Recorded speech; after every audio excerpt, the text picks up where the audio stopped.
Alrighty, hello everyone, my name's Caden, and welcome back to more Apollo Justice Ace Attorney, if I can say the name in the right order. Last time, we got off to a insane start. I never realized that, I never knew that, Apollo Justice had such the, interesting beginning. I like it, mind you, I just didn't realize it. And yeah, now this time, we've got a bunch of little side things we gotta help out with, from figuring out who the heck did a hit-and-run hit on Phoenix Wright, to finding a Noodle Guy's, or Guile Dune's noodle stand, and to finding a girl's missing underwear. Yeah, I don't get it either, but you know what? Who cares? Let's just get into it. Is there anything else here to examine? I think no, everything's the same. All right, let's move out. So we have the Hickfield Clinic, the accident scene, and the scene of the stand theft. I feel like I already get the feeling how this is going to turn into a court case, but wait, oh my god, oh, Mr. Wright's gone. Maybe he's gone for an examination? He'll probably be back soon. Let's wait. I think it might take some time. Daddy always loves his examinations. Don't ask, Justice. You don't want to know. Why don't we come back later? Yeah, I guess you're right. Anything new to examine here, or... Ooh, wait. Mr. Wright's bed. Wow, what a mess. Tristan must be in charge of cleaning at home.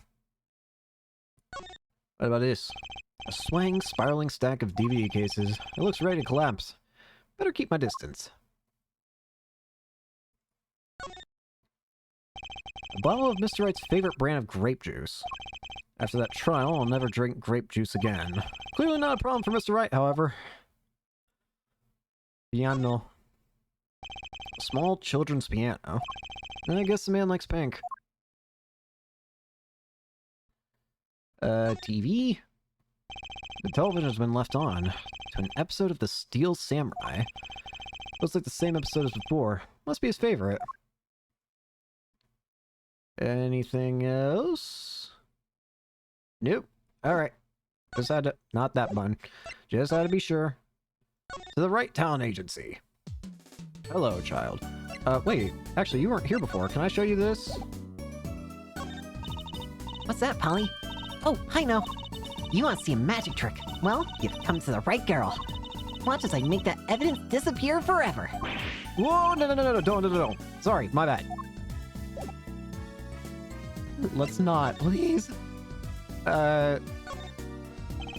Maybe I should ask her more about her, This is gonna be difficult. Polo, Yeah? you're gonna have to press me for information. Go ahead, do your worst. No thanks. I pass. You can't pass, this is your job. Look, I hung them outside the window there to dry. When a thief came and took them, my favorite pair. I ran after him. Give those back, I shouted. Wait. But I lost him. Can't live without those. Please find them. Any leads? Well, do we have any leads? One moment. Alakazam! Alakazam! Ooh, where'd all this evidence come from? So what happens next? That's it. Pretty neat, huh? Yeah. Neat.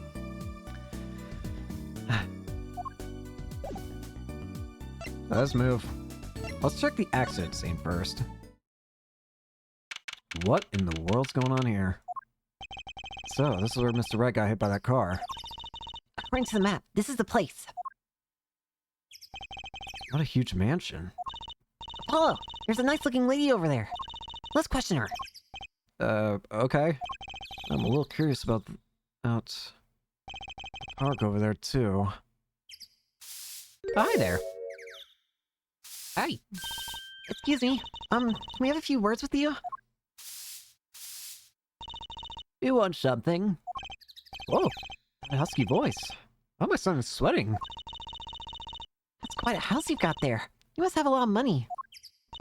Oh, money sounds like something my son would call his friends. This is the Kitaki family mansion, little girl. You, kid with the hair, you want something? Me? No, nothing. Bye. Oh, we can't just leave without questioning her. What if she knows something? The Kitaki family. They're the biggest organized crime syndicate in town. Oh. That's a sword. If you're going to ask something, ask it. If you're man enough. Oh, right. Yay, way to whip him in the shape, ma'am. Does she know no fear? I'm Plum Kitaki, wife of the fourth head of the Kitaki family business. Friends call me Little Plum. I'm the little Paul Justice, attorney at law. If looks could kill, this woman would be a mass murderer by now. Don't hurt me, please. Why do you have a sword? What is happening here? Why is there paint? And there's paint splashed all over this gate. What a mess. Was this paint knocked over by the car that hit my dad? That's right. And I'm left to clean up the mess. If you find whoever did this, bring the scoundrel by, would you? Of course, then you can make them clean up their own messes. You're cute. Naive, but cute. When I find whoever did this, you can bet I'll be doing some cleaning. There's nothing I dislike so much as a mess. Oh, I wish I could say cool things like that. I'll bet you do. I'd laugh if my teeth weren't chattering so hard.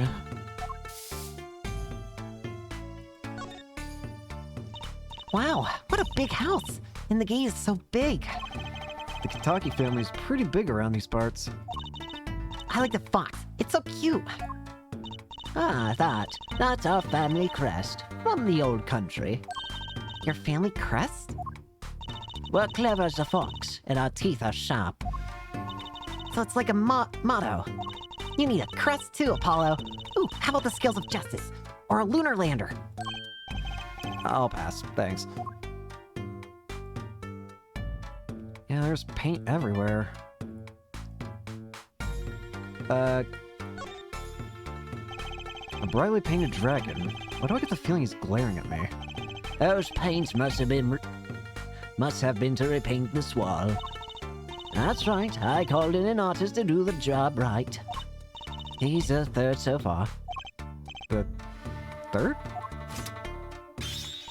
The first spilled paint all over the entrance here, the second on my kimono. So No, don't tell me. It's better that I don't know. I don't want to know. I don't want to die. Oh, wait a minute. Huh. Looks like the car must have hit this post here, too. I mean, it was kind of obvious with the paint, but... here we go. Whoa, what the... Who's that? She's looking at the park. She's pretty. I bet she has a story, you know? There's something about her. Too bad she seems in a bit of a rush. What is happening here? Why is there just a guy? Wait, what is going on? Hello? Hi? Looks like there's some trouble by the park gate. I smell an incident. Ma'am, there's no entry into the park. Now, don't you tell me where I can't go, young fella. I always walk through this park on my way home. Please, get down from there. You'll hurt yourself, ma'am. That's quite the determined old lady. Personally, I'm a little more interested in this park. You know what I think? I bet they're filming a movie. Let's go take a look. Maybe we'll see someone famous. Hey, miss, stay out of the park. He got mad at me. Did something happen here, officer? Huh? No, move along. Nothing to see. Why don't you kids go play someplace else? We're not kids, and we're not playing. I'm an attorney. Something wrong? Wait, who's that? Detective Sky, we're fine, ma'am. Nothing to report. Oh, hi! You! Detective? Why is she wearing a lab coat? You're hardly one to comment on how people are dressed. And these kids are? Curiosity seekers, ma'am. They claim to be lawyers. Ah, why don't you kids run along and play someplace else? Look, we're not... Or I might spill something on that pretty face of yours. Want a dose of experimental... something? I don't know how to say that. Come again? What's hydroxy stuff? Whatever it is, it doesn't sound good. Let's go, Trucy. Try to keep out the riffraff. Out the riffraff, if you would. Yes, ma'am. Ugh. How are we going to get more information like this? Why don't we ask that nice woman across the street? Oh yeah, a nice woman. Ugh.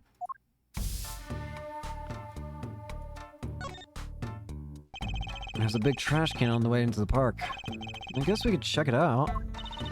Detective's life sure is a hard one. I'm an attorney, actually. Huh? 2 pieces of garbage with paint on them. These are slippers. Oh, what? They look like those slippers you get at a hospital.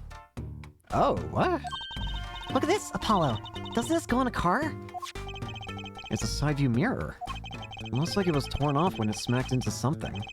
Or someone. Wait, you don't think... I do. This could be from the car that hit Mr. Wright. Wow, he took off its mirror? I never knew Dad was so strong. I only have room in my pocket for one of these, though. Which one do you want to take? Admittedly, I'm more curious about the slippers. The slippers for patients at the Maractus Clinic. And I assume I can swap. Side view mirror with some paint on it in the trash. Only carry one thing at a time in my pocket. Should I swap the slippers? No. No need. On second thought, let's not say we did. I gotta say, I'd really like to know what happened here. Hey, I said no one goes in. Unless you want a face full of what's it? No dice. The People Park. People Park. Huh. Kind of an odd name for such an empty place. I wonder why it's named that. Hey, there's something written on that gate post. Huh? Oh yeah, it says, donated by Big Winds Kitaki. You mean the Kitaki family built this park? It's so nice of them to give to the community like that. Let's not get too friendly with them, shall we? A gangster building a park? Odd move for a crime boss. Unless there's something illegal going on. Looks like we're good on this side. Okay, seems like we've examined everything. First, wait. Almost forgot. The Maractus Clinic. Oh. Oh, it's a leaf. The bottom is covered with paint. Oh, I gotta get comfy. Huh? What's this weird shape here? It looks like a leaf was stuck to the bottom when the wearer stepped in some yellow paint. So how long was left when the leaf was removed? I got paint on my hand. Apollo! I saw you try and wipe your hand on my cape.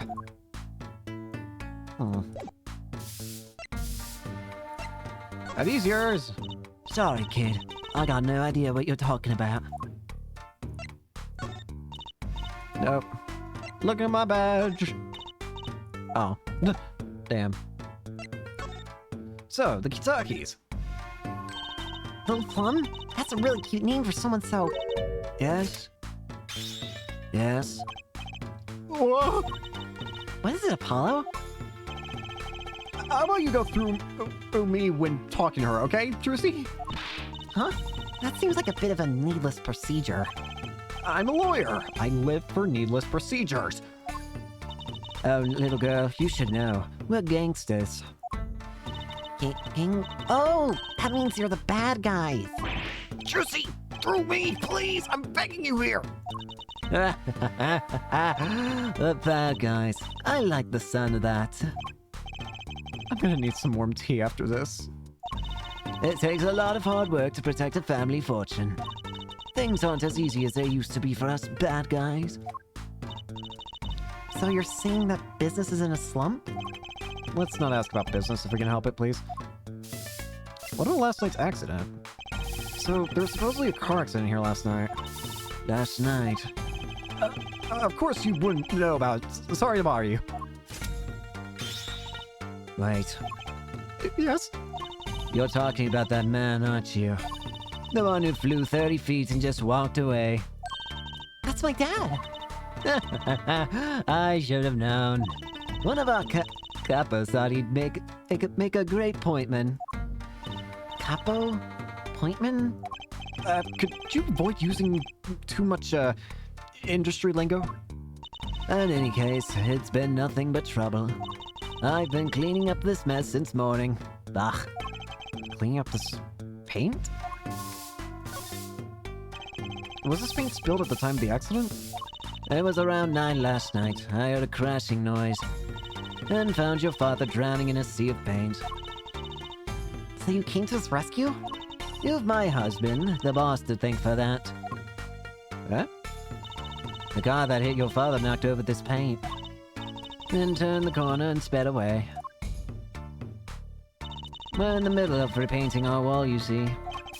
I'm sure that dragon is glaring at me. But why are you out here cleaning it up? What do you mean? I mean, aren't you a gangster? Don't you have any goons to do your dirty work for you?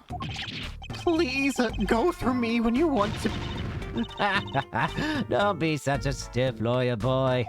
I suppose we gangsters do have a certain image. Yes.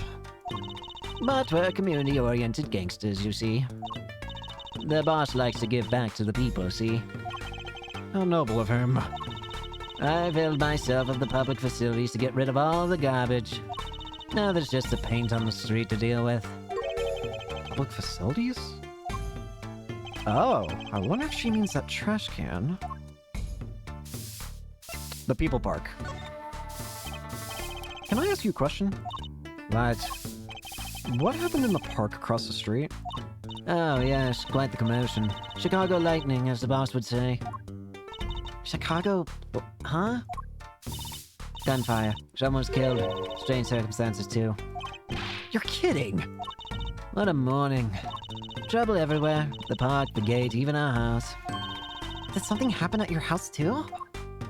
A crime without honor, without remorse. It's a private matter. Want to hear about it? Somehow I don't think no is an acceptable answer, Polly. Alright, let's hear it. So, what happened at your house?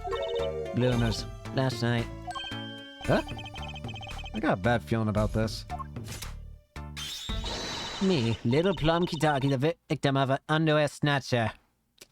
What is happening in this freaking game? What? So it wasn't just mine that were stolen? Got you too, did they? Poor thing. Like I said, whoever did this is a hardened criminal. It wasn't you, was it? No! Of course not! Mercy! I've heard word that underwear been disappearing lately. And the missing pairs all have something in common. It's hard to imagine Trucy's and Miss Itakatis having so much in common. I just imagine Miss... I know. We'll find your bloomers too. Great. Show me what you're made of. What have you gotten me into this time, Trucy? Oh, hi. That girl from before. Oh, welcome home, sweetie. Hello, Mother. She's a Kitaki too? Oh, Miss! Here, our flyer. The... Right Anything Agency? Anything agency? Yeah, do you like the new flyer? So, this is our defense attorney, Mr. Apollo Justice. Attorney? Drop by our office. We'll be waiting. Goodbye. Oh.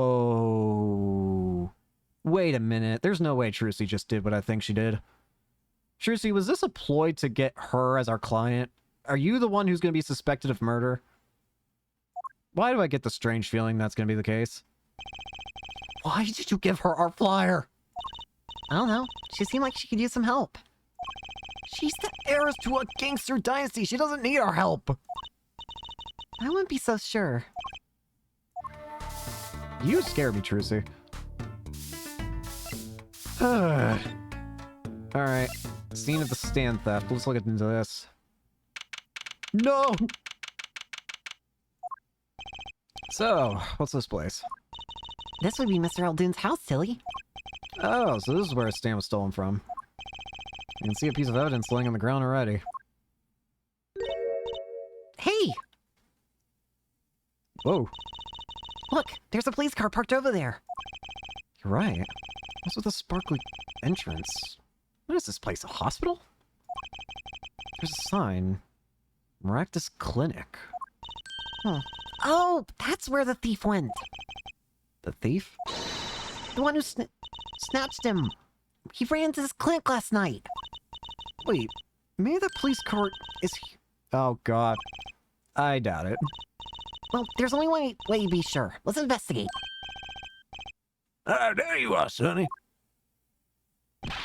Well, you find anything yet? No, not yet. Go off. Go off. Go off. The longer you loaf around here, the saltier your victory bowl gets. Just remember that. This bowl of noodles is sounding less like a payment and more like a punishment. Doggy. Doggy. Look, a doggy. Good boy. Good boy, Salty. I'm sure the dog has a real name, Trucy. Yep, sure does. Name's Spoon. And it's a C, by the way. Spoon doesn't seem so lively. Didn't get a bowl of salty broth this morning, that's why. Poor little thing. Apollo, let's find that stand soon, for Spoon's sake. I'm pretty sure dogs aren't supposed to eat noodles.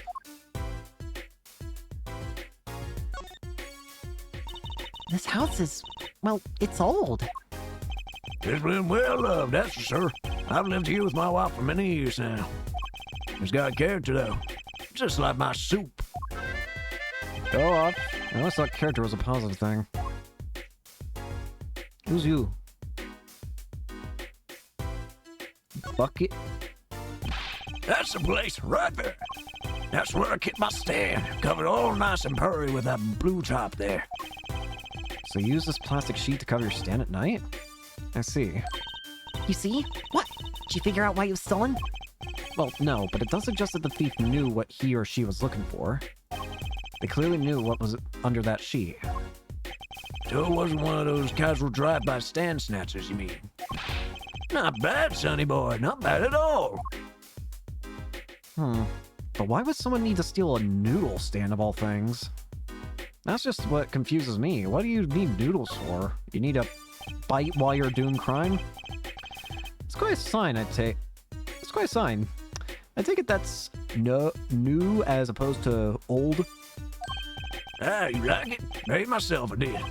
I meant to write noodles, but ran out of space. Prior planning prevents poor performance. Lucky for me, it spells a word all by itself. And for something my image does. It does have a certain power of willful denial thing going for it. I don't know if that's a good thing, mind you, but why is there just a bowl on the ground? Is this yours, Mr. Eldoon? Hey, that there's the heart and soul of Eldoon's noodles. The bowl of those my salty soup. Pretty soon it's gonna taste just like noodles. Wow, it does smell like noodles. You know, my other bowls got taken away with my stand. Get it back for me, sonny boy. I'm begging you. The bowl was added to the court record. Custom-made Eldoon's Noodles bowl, decorated with Eldoon's Noodles mascot. I want to look at this. Ooh. Hello. It's the Eldoon's Noodles mascot. Mr. Salty, he's so cute. It's not a very endearing mascot, is it?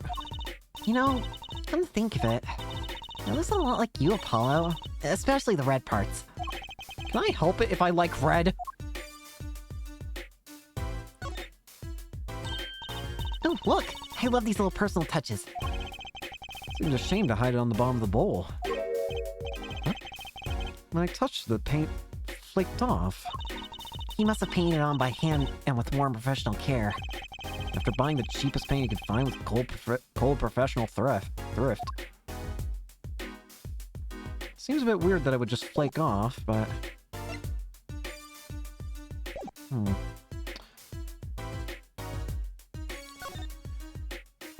It looks like the oil drum's connected to that sink over there.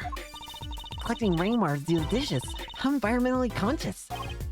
You don't think he uses rainwater to cook his noodles and to make the broth, do you? I'm sure he finds the best water money can buy. Takes his business, you know. Look, that sign over there. Eldoon's only uses water from all natural sources. I think I'll take a rain check on eating here. Save the light. There's a handwritten sign here. Save the light. Save the light, indeed. Mr. Eldoon's house is practically in the dark here. I guess the hospital clinic next door blocks the sunlight. Everything's gone wrong since they built this monstrosity. Broth needs sun or it rots. What's a man to do? I just want my customers to get food poisoning so they can turn a pretty profit. That seems a lot like a lot of trouble to go through for a few extra patients. Never underestimate people. They can do some weird things, I feel. What about over here now? That doorway sure is sparkly. The Maractus Clinic, huh?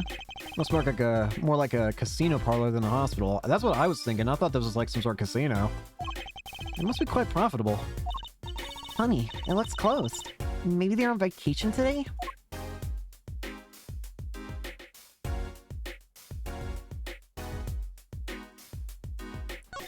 Bargain. Looks like they have a special offer going on. 3 shots for the price of 1. Ooh, now's our chance, Apollo. Chances for what? I don't need any shots, thank you. Whoever runs this clinic, they seem pretty business-minded. I'd understand if there was an ambulance outside, but a police car? Maybe they're tax evaders. Oh, sorry, miss. No going into the clinic today. Did something happen? What? Oh, no, nothing to see here. Move along. You'll have to find someplace else to play doctor. You look like the right age to be playing doctor. We need a little more info on this Maractus Clinic. Look at that. We could ask Mr. Eldoon. He is our neighbor and all. And we should check out that garage. But the thief who stole my underwear is still in there.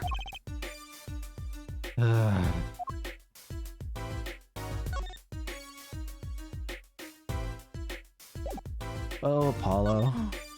What have you gotten yourself into? I present to you. Nope. My interest for my stand and precious little lips. Get cracking on our case. Find my stand. I'm begging you. So I need to take a drink of water. Ugh, doing the voice hurts my throat. Ugh. Anyways, you ever see a map? Nope. What about some slippies? Can you talk about this bowl? You can tell my bowls by this Mr. Salty logo. Mascot Eldoon's Noodles. They come to the stand, they sit, they drink deep from that bowl, and when they see the bottom, their face looks just like Mr. Salty's. Genius, no? Very high concept. You can't fly a trade if you don't love the jewels. Remember that. Yes, sir. She has a thing for professionals, clearly. I guess you could have worse role models then. Alright, Mr. Eldoon. So, your stand. Eldoon's Noodles, was it? It's down from father to son. That stand seen its share of salt. Mm-hmm. It all runs in the family, you might say. A bit of high blood pressure does too. So, your stand, Eldoon's Noodles, was stolen. No, it wasn't just the stand that was stolen, sonny boy. Just those wobbly wheels and my salt rusted stew pie, my stained sign. I didn't just lose a stand, I lost a legend. Yes, sir. No one steals a legend and gets away with it on my watch. Let's find that legend, Apollo. Isn't it about time you bought a new one anyway? The stolen stand. Are there any more details you could give me about the stand? You bet, sonny boy. It happened last night. Blowing my whistle like always, crying the town I was. The smell of broth filled the streets, thick and salty. I got home, well, right before 10 p.m., I reckon. Guess he's not aiming for that late night market. I washed my bowls and gave the wheels a squirt of grease. Then I went inside.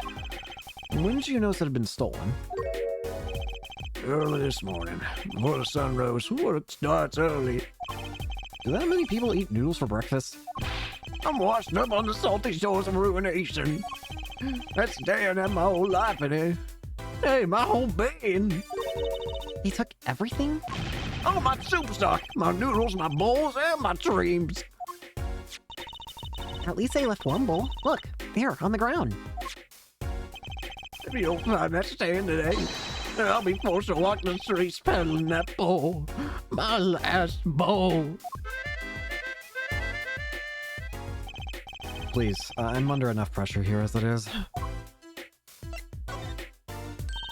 That's it. That's where the thief who snatched my underwear ran to. What a crying shame that is. They have to steal bacon of my loincloth, not some pretty girl's underwear. The garage, right. You don't think the thief lives here, do you? No one put past that good-for-nothing doctor. Oh god, don't tell me it's the freak. It's the freak doctor that we saw, that... Mr. Pink Hair, or whatever. Do I detect a little animosity here? Let's make sure to check out that garage thoroughly. Practice clinic. Hey, do you not think something happened next door? There's a police car up front. Yeah, probably gave something with food poisoning, I bet. Everyone's at risk of getting someone food poisoning. That police car got here this morning, actually. I asked what they were up to, but they won't even tell me, the neighbor. Not that I was surprised much. That doctor works for the wrong crowd. This is a matter of time before the hours come to him. Wrong crowd? Have you mind about that? Wait, are you saying the guy... No.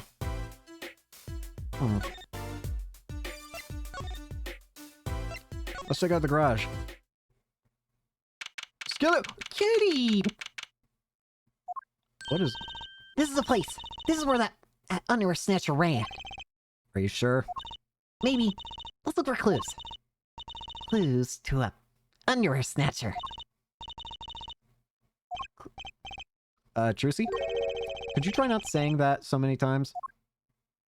If you're wondering why I'm not avoiding saying it, well, imagine you just have to live with someone who just keeps yelling it in a random word for some reason. I don't want to be... I mean, I'm probably already seen as a weirdo by my roommates, but whatever. Ooh, wait, there's something that immediately... Wait, there's two things that immediately catch my eye. First of all, hello there. There's something about this car. Let's take a closer look. Oh, there are 3 things of note here. First of all, what's going on here? That reminds me. I once read a record of a case that Mr. Wright worked on many years ago. Oh god, it's talking about Gant. Apparently there was this car with a piece of cloth shoved into the tailpipe. That piece of cloth turned out to be a vital clue to solving the case. Wow. I remember that case record whenever I'm checking out a car. And I always check the tailpipe. Everyone's gotta have a hobby, I guess. Wouldn't it be funny if... Hey! There's something in there!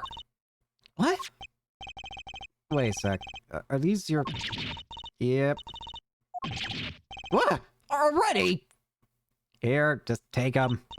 Wow, thank you, Apollo. You're a genius. Amazing. No. No, really, don't mention it. No, I'm serious. I'm really impressed. Who has a nose for finding these? What are those? Come out home to Mama. You're gonna put them on now? Watch closely now. See? Nothing in them? Whoa! Where'd that come from? How'd that bowl get in there? They're an extra-dimensional space. Anything can fit in there. They're my magic underwear. Some of my best tricks. Magic? I love them over at the Wonder Bar. I do shows there nightly. You mean those are a prop? You could have told me a little sooner!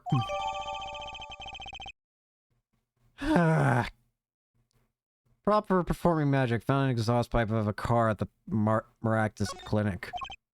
Well, that's one case closed at least. What are you saying? You still have to catch the Slyke Devil that ran off with my tool of the trade. Oh. Right. Something tells me we're not finished searching this garage anyway. Next up of interest. Look, a cell phone. Someone dropped it beneath this tire. If the car moved, it would be crushed for sure. I wonder if it belongs to the doctor here. We should bring it to him later. Cell phone added to the court record. And finally... Hey, look at that! The mirror's been broken off. Now this is a clue. What? You're smiling like you know something I don't. You aren't keeping a clue from me, are you, Polly? Clue? Let's see. I don't have it with me, right? Not that I can think of. No, don't. What were you smiling about? I wasn't smiling, it was the dust in here. I thought I was going to sneeze. Yeah. Achoo! Well, don't make faces like that. Achoo! So misleading, then. I know yawns are contagious, but sneezes? Well, I'm sure there's gotta be a clue somewhere. Let's keep checking things out. I'll have to come back with the mirror. Before I do that... This doesn't feel right. Why can I check the ribbon? Something the matter? I was just wondering if there was, like, a switch on these. Of course not.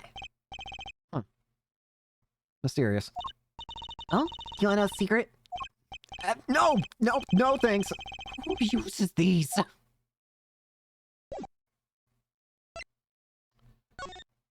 There's like a watch on this. Look at this cute little watch strap. I want one. It's kind of odd, though. What is? I mean, if you want to know the time, you could just look at the phone itself.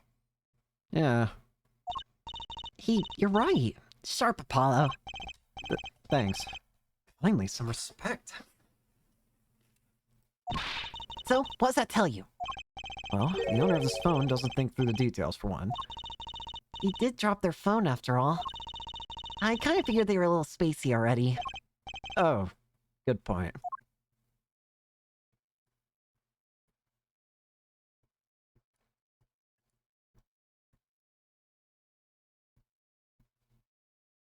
Doesn't seem like there's anything else of note.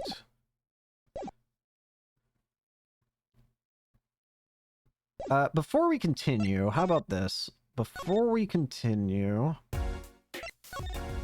with exploring that place, I mean, I want to go... First off, can I go to the Hickfield Clinic? No. Okay. In that case, let's go to the Kikari Manchi. Actually, hold on. You there? You wouldn't happen to know whose phone this is, right? Nope. Nope. Oh? Nope. Never hurts to check. Alright, let's swap out. Swap out. Swap the evidence. Trucy, if you would. I'm on it.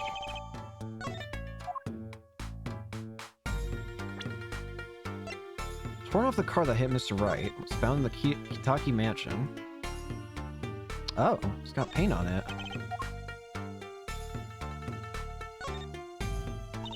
It's cut clean off.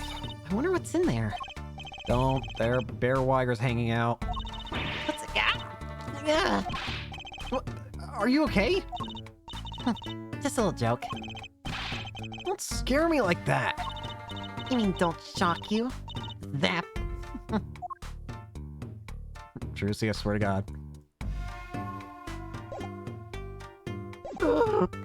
Anyways, let's go. Let's finally head over and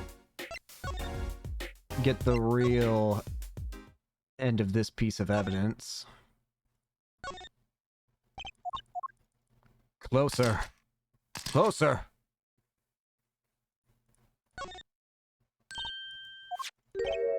Air's broken off. And I think I do have just the clue you've got in mind. Take that! My clue is this. So, we found out the car of who hit them.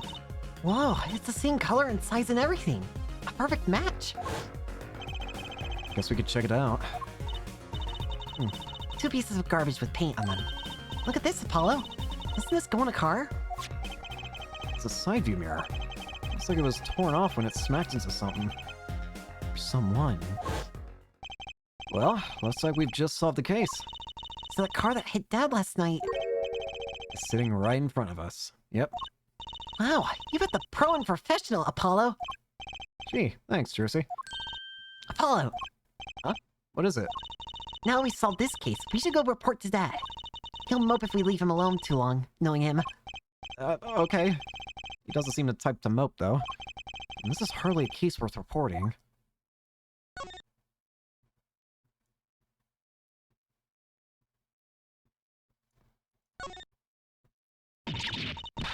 Someone's there! Oh, it's just a Gulpine human skeleton. Just a human skeleton. And painted gold? There's a mannequin hand waving at us from the box behind the skeleton. This place just screams hospital storage, don't you think? It screams something, that's for sure. Oh god, don't do this. Look, it's a folding ladder. Chloe, that's called a step ladder. Come on. Don't you dare! Step ladder? How's that different from a regular ladder, then? It's a much more complex piece of machinery. It's like 2 ladders stuck together. So you admit that basically it's a ladder, right? Wait. Huh? You have to look past the form at the essence of the thing. Can we talk about something else? I agree. I don't want to be stuck on ladder things anymore. Kitty. Hey, a kitty cat. Here, kitty. Right here. It's not coming down. These do look kind of suspicious, you have to admit. It's okay, kitty cat. His hair won't hurt you. It's okay, Kit Kat. She won't make you disappear in her hat.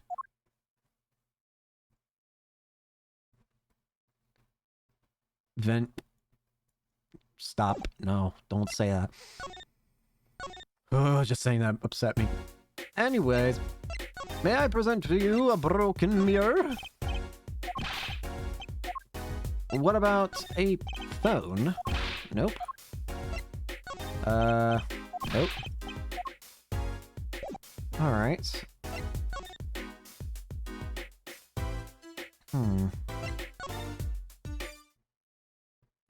Oh, wait a minute. Oh, hold on.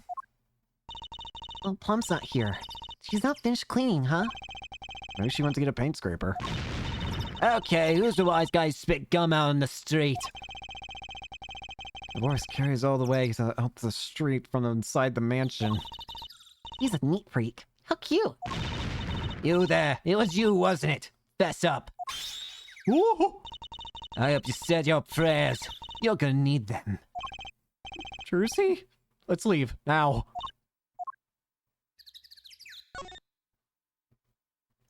Oh! Impressive gate befitting the Kitaki mansion. Look at the nameplate. Kitaki. That's so cool. Short and blunt, like any good gangster. Ooh, let's change our name.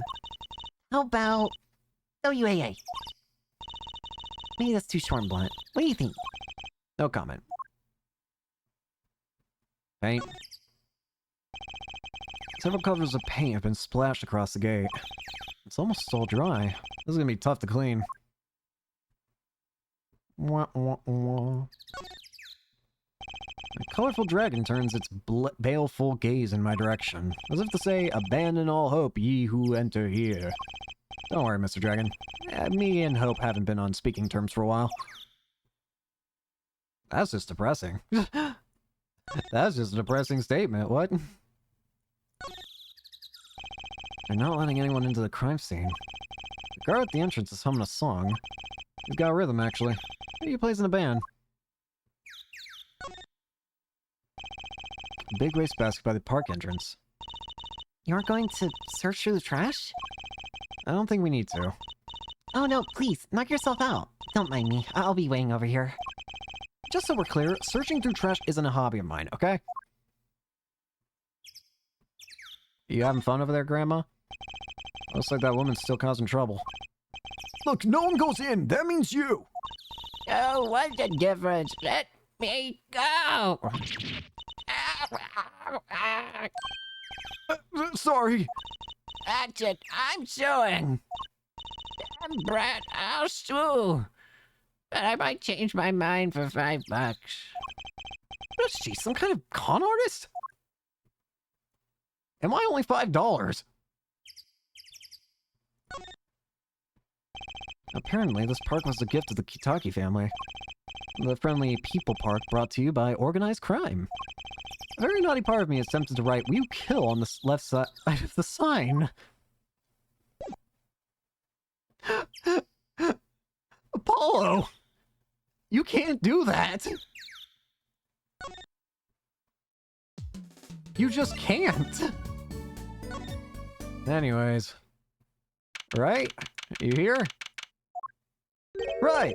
Oh, how goes it? Dad, how you feel? Not bad, Trucy. Not bad. It's good to have you youngins on the case. Let's old Daddy get some well-deserved R&R. The elderly need their rest. Isn't he only 33? We've cleared up most of the cases. I was right about you. Competent. Capable. Tell me what you found out, if you want to. Your enthusiasm is overwhelming. Any new examinations? No, sir.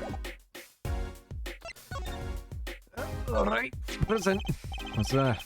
This thing's familiar. Pretty sure I've said this before. Mark the location, blah blah blah. Bull. It's actually a relief to be so thoroughly ignored. Look! My underwear! They came home to Mama! Thanks, Apollo. I was worried about them too. Juicy special ordered those. A startling display of parental concern. I need to have to buy a new pair. Make that a not so startling display of cheapskateness. Is this yours? No. Hey, look! So this was the thing that led you to the car. Yes, sir! The mirror you knocked off was just the clue we needed. Good work, Apollo. Of course, you might say, I was the one who made solving the case possible. You don't get points for knocking off a car mirror. Progress report. Well, I certainly didn't expect you back this early. Ollie's amazing. He found my underwear so quick. Almost like he's the one who stole them. You have an interesting concept of praise. And? Did you find the mad driver who gave me that 30-foot toss? Apparently, it was a doctor from the Maractus Clinic. Maractus, huh? I've heard of him. Nothing good, mind you. That reminds me, a police car was parked outside the clinic. Maybe something happened? What is this Maractus Clinic anyway? Oh, I've heard of the rumors. That clinic's been making good money. In a bad way. Bad? Besides organized crime. The Kentucky family. The Kitaki family? He did that on purpose! Some injuries you can't take to a public hospital, see? They used the Maractus Clinic for their patch-up jobs. Interesting. Huh. It looked like something had happened in that park. Yeah, the body was found there in unusual circumstances. Something more unusual than being dead? It's not our concern in any case. Right, let's ignore that and find that noodle stand. Whatever happened to professional curiosity? Thanks, really. If I get tired of sleeping, maybe I'll head down to this Maractus place. Maybe hit him up for some reparations. A little legal action would do me some good. I was wondering when I get paid. We solved the case of your accident and, found a missing article of clothing. My underwear! That leaves the noodle stand. Huh? Feel free to drop in if you get stuck. I'd be happy to help with anything not involving money. Goodbye, quid pro quo. Hello, pro bono. Right, back to the office to plan our next move. Fare thee well. June 15th. Write Anything Agency. Oh, hi. You're the woman from the Kitagi place. Yes. I knew it! Something's the matter and you want our help, right? Well, you've come to the right place. This way, please. Thank you. My name is Alita, Tiala. I have a request. Look at this badge. An attorney's badge. So you really are a defense attorney. Please, I'm counting on you. I need your help. I'm not sure I understand. I'm sorry. No, it's me. Sorry. Really. Sorry.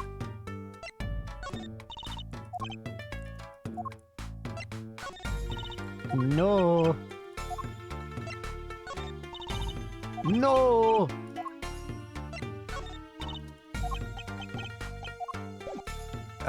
Anything to examine?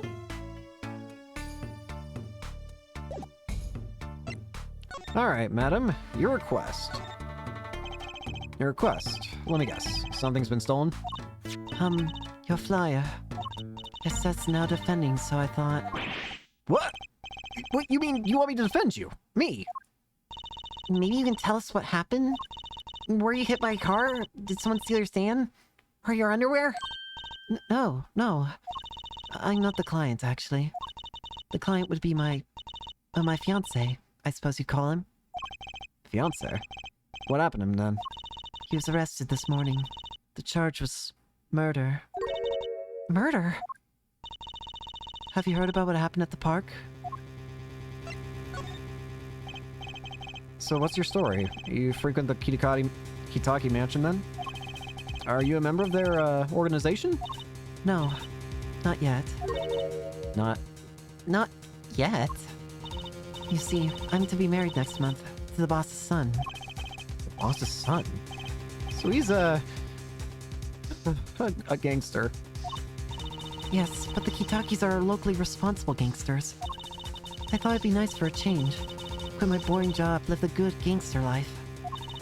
I think you're on something. This is Kitaki. I'd like the sound of that. I'm not sure your dad would care much for that. Murder in the park. What happened? I haven't been told all the details, but I do know a body was found in the park, near the Kitaki mansion. There were a lot of police cars there. Apparently, the victim was shot with a pistol. But I hear the circumstances of the shooting were rather unusual. And your fiancé was arrested for this? What sort of person is your fiancé?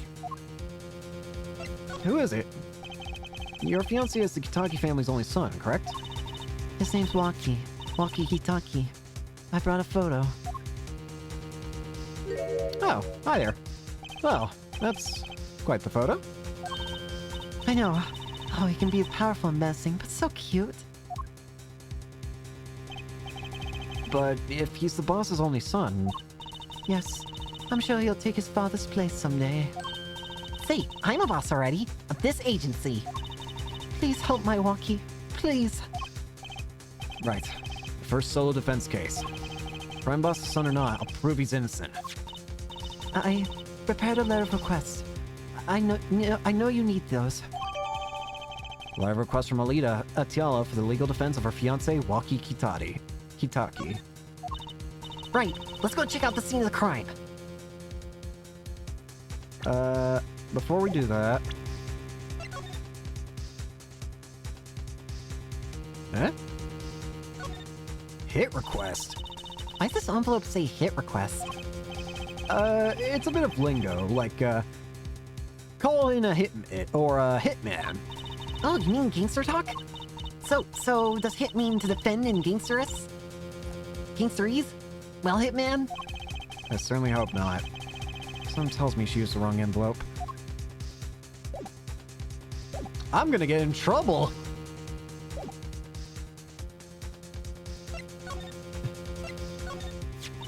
I hope that's okay. I've never written a letter of request before. Oh, it's fine. I should hope it's your first. If we take this, we'll be able to investigate the scene. I'm about to go to jail. Oh, we can go to the detention center. June 15th. Polly, you look as happy as a clam in its shell. For a lawyer, this is it. The place where the battle begins. You need some? Yes, we're attorneys. I was hoping we could see Mr. Walkie-Talkie. Sorry, he's in questioning right now. Could take a while. Drat. Oh well, guess we'll have to come back later then. So much for that battle. Camera. That security camera is looking at me. I wonder if they tape all this. Hi. A security guard. He stands here, watching this room. I have no idea if he's listening to us talk. I'm not even sure he's breathing. This man is a robot. This man does not exist. Hi there. Anyways, I assume we can go use this to get ourselves arrested by, what the heck's happening here? So this is it. My first murder crime scene. Oh, it's you kids again. Look, can't you find some other place to play? We're not playing. We're investigating. Aren't we, Apollo? Sir, I have a letter of request here. Huh? Why does it say here request on it? Miss Tiala must have used Kitaki's stationery. Excuse me, coming through. Oh, what the? Oh, it's you, Mr. Gavin! Hi, Gavin? You mean like Christoph Gavin, but you're obviously not him? Probably brother, I assume, by the looks? Who's this guy? I must say, I'm used to being inspected by the ladies. But this is the first time I felt this way with a man. Mr. Gavin?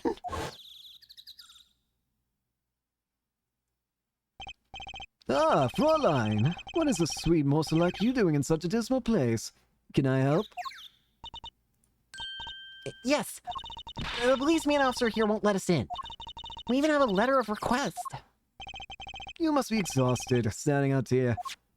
I will take you to the scene of the crime. Really? By your leave, officer. Yes, sir. Of course, sir. Very well. This way, Fräulein. Wee. Hey, what about me?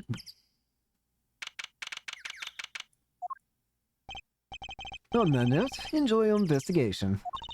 Thank you. We'll see you again. Will we see you again? Ask the wind, Fräulein. I'll be riding on it. Who was that? Oh, look! A corpse! What? Hey, it's just a mannequin. Wow, it sure got me. May I ask exactly what you're doing here? I assume it's... Yep. Oh, it's you. How'd you kids get in here? Oh, this guy? Well, he was more like a prince, really. He let us in. Him again. That glimmer spot always getting in my way. Anyway, this scene is off limits. Excuse me? We have a letter of request. Are you still into... Do you still consume snacks, like, at a concerning rate? One moment. Why is she holding that big magnifying glass?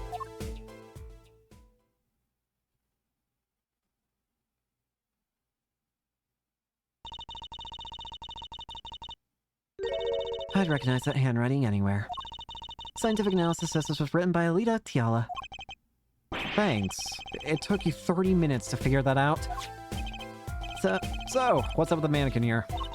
It's taking the place of the body, preserving the scene of the crime as it was found. Huh?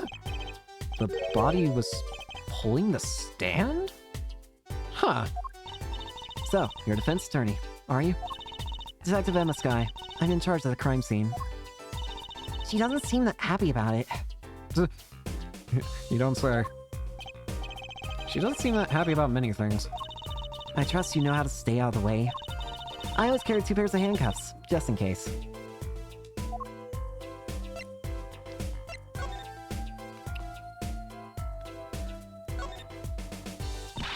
Hey there, no messing with the crime scene. But we need to investigate. Apollo, look, that stand. Oh, wait, yeah, you're right. I didn't even process in my mind. This is Eldunes. It says Eldoon. I've noticed. Well, we solved the case of the missing stand, at least. Though the circumstances could stand to be better.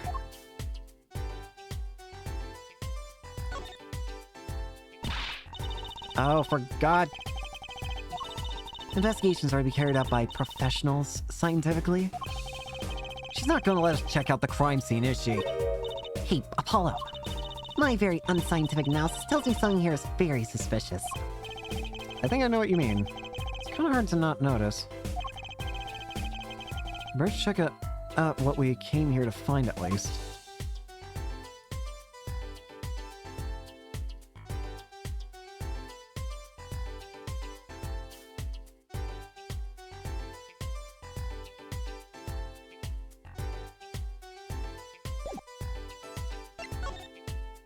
Look at this badge. If you could spare a moment to take a look at this. Can't you see that I'm extremely busy eating my snacks? Eating snacks, yes. Busy eating snacks, I'd say. This is going nowhere fast.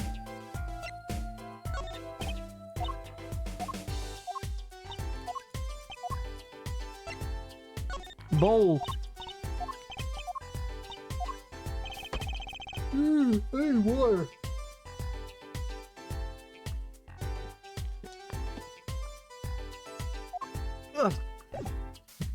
Alright, let's just talk. The case.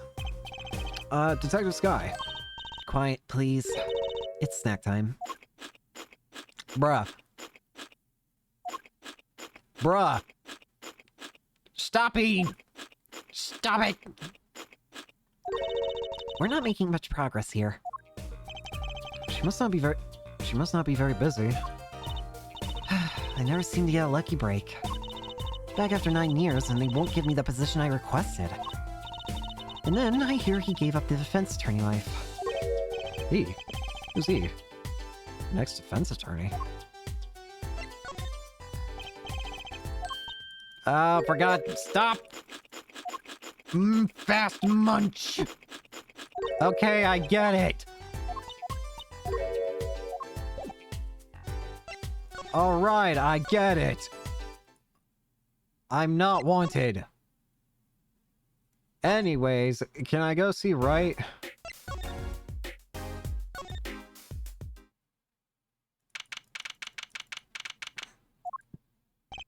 Ah, you're back. Running some problems? Oh, Polly, didn't you want to tell Dad something? Oh, me? No, I'm fine. Really? What's this? So there is a problem? No problem. Actually, I got a defense request. A defense request? That is a problem. Huh? I've given up the court. I'm not a lawyer anymore. The request was for me. Oh, right. You're a lawyer, aren't you? He's doing that on purpose. I know it.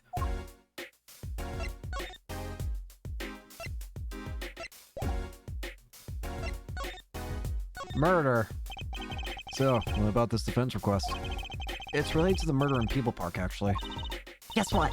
We found Mr. Eldoon's noodle stand at the scene of the crime. Did you know? That's unusual indeed. Never heard of a noodle stand being used as a murder weapon. I think the murder weapon was something else. You mean you don't know what the murder weapon was?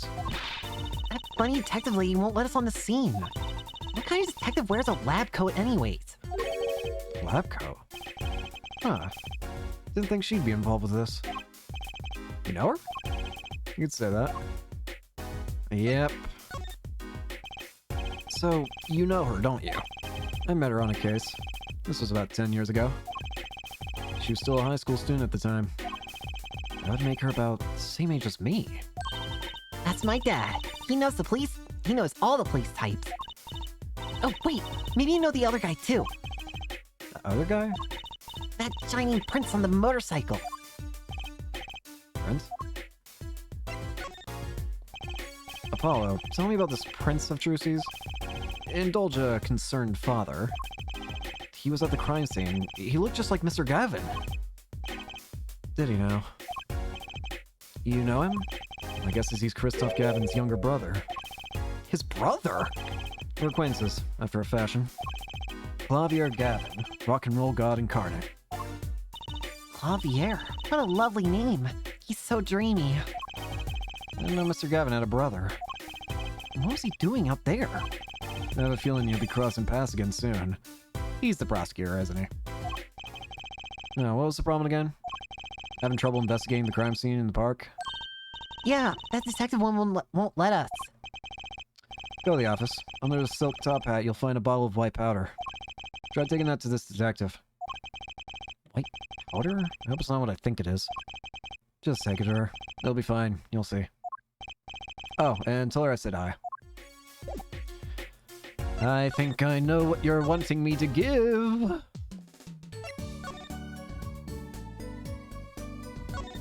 Powder. So this must be the silk top hat Mr. Wright mentioned. Let's take a closer look. Huh? Whoa! You know what this is, Trucy? I remember finding some in Dad's dresser when I was little. I thought it was sugar, so I licked it. He got mad at me. This is getting more and more suspicious. Mysterious white powder with the alleged ability to improve Detective Sky's mood. Let's go talk to that detective. She's sure to know what that white powder is. This game has been wild so far. The implication is a little obvious on the nose. Everything well set. Oh, I went to the wrong place. Oh, Mr. Muldoon. Hello. Looks like he left. We found a stand and everything. What about our free bowl? Oh, too bad. Looks like we'll have to wait a little longer for that bowl. So sorry. Oh, what a bummer. This way. This way. Alright, Miss Emma. Would you like some powder? Oh, we're gonna look at it first. The bottle has a label on it. Can you read it? Not a word. I'm not sure I speak whatever language this is written in. That's too bad. I guess we're stuck with this mysterious bottle of white powder.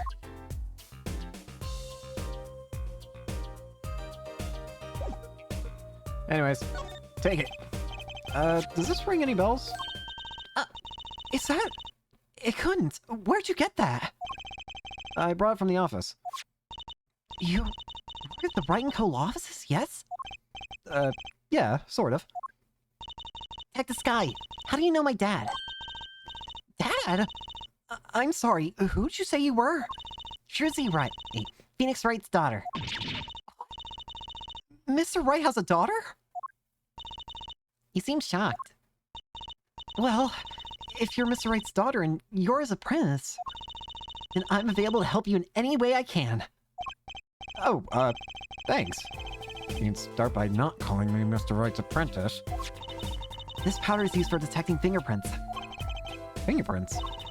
I guess you might call it a memento, from the time I spent with Mr. Wright. White powder memories. If you find any evidence with fingerprints on it, please let me know. We'll dust for prints. Oh, she's quite the eager beaver all of a sudden. Fingerprints analysis is the very best of modern forensic science.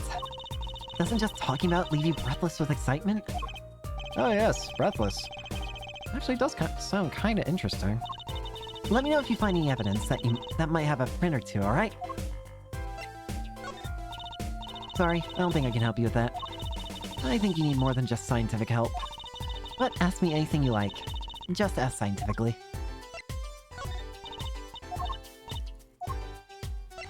Pants? Bowl? Map? Look at my badge! Ah, an attorney's badge. It reminds me of when Mr. Wright was still defending. Everything I have now is thanks to him. Remember, help as many people as you can. That's your job. She's right, Polly. Let's make it a difference. Is something wrong? No, nothing. I actually felt inspired for a moment there. So, we can finally properly look at this all. And this is Mr. Eldoon's noodle stand, obviously. It does say Eldoon in big letters, doesn't it?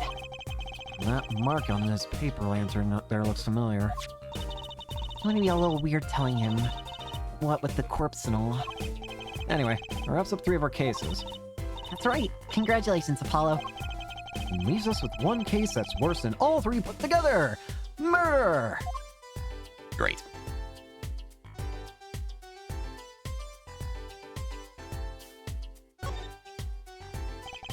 Blue tarps have been placed on the ground around the stand. Apollo, I bet the victim was going to have a picnic here. I guess they could have eaten all the noodles he wanted. Don't touch those. Those are preserving the crime scene. Oh, I guess the police put these tarps here after all. Something I'm noticing is these leaves on the ground. They match up with the slippers.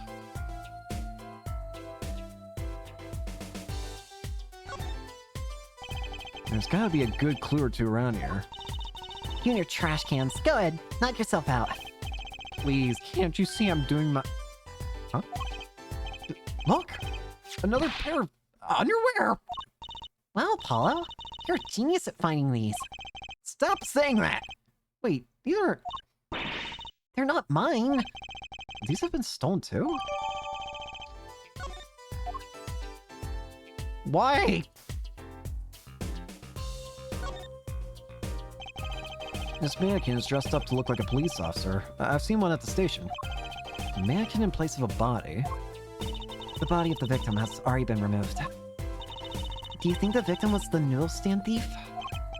What, do you think someone killed him because he stole it? Yeah. Taking care of business. Lil Plum Umkitaki style. Try not to sound too eager about that, please.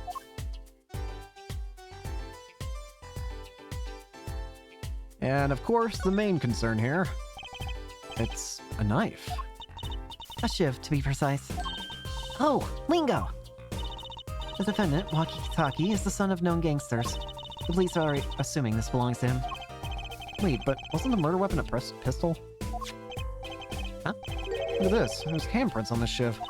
Handprint. And there might be a fingerprint. Let's investigate. Here we go. Oh boy, it's forcing me. Right. First, choose the fingerprint you want to examine. Choose a fingerprint? Look closely at the handle.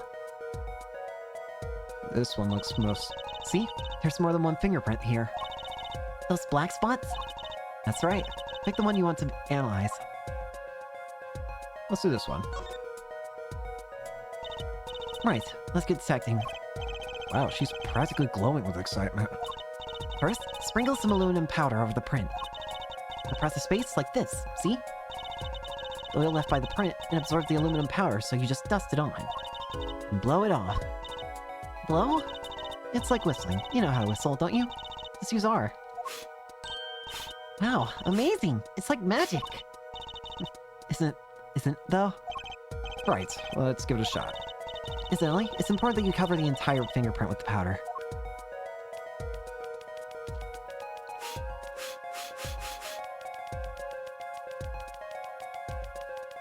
Just cover it as much as you can! Wait, can I just... No, I'm not gonna do that, as much as I would love to. Oh, good. Clear. Quite impressive. Next, to match the print. Police office has samples, also you can tell whose finger this print belongs to. It doesn't sound like as much fun as actually finding the print. Alright. Okay, pick the person whose print you think this is. You probably have a good idea whose neck this is already.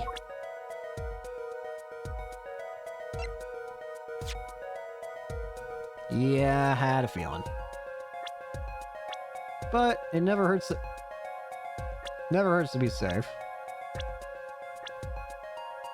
Claudia or Gavin, we've already known his age somehow. How old is Emma at this point in the game, actually? 25. Pal Maractus, who the heck is you?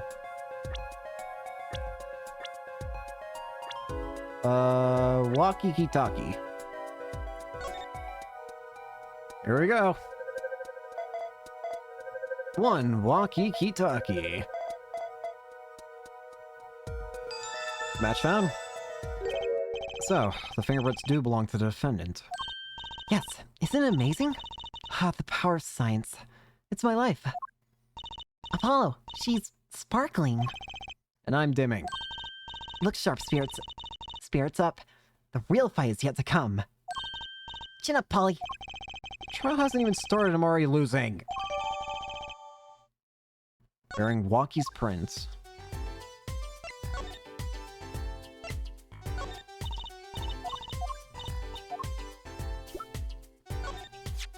The defendant's fingerprints were found on that knife.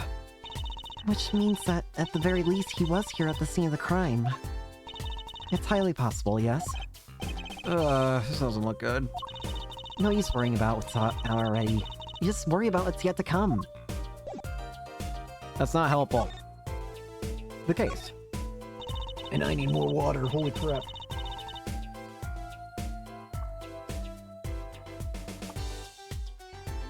The report came in late last night. The body was found much as you see it now.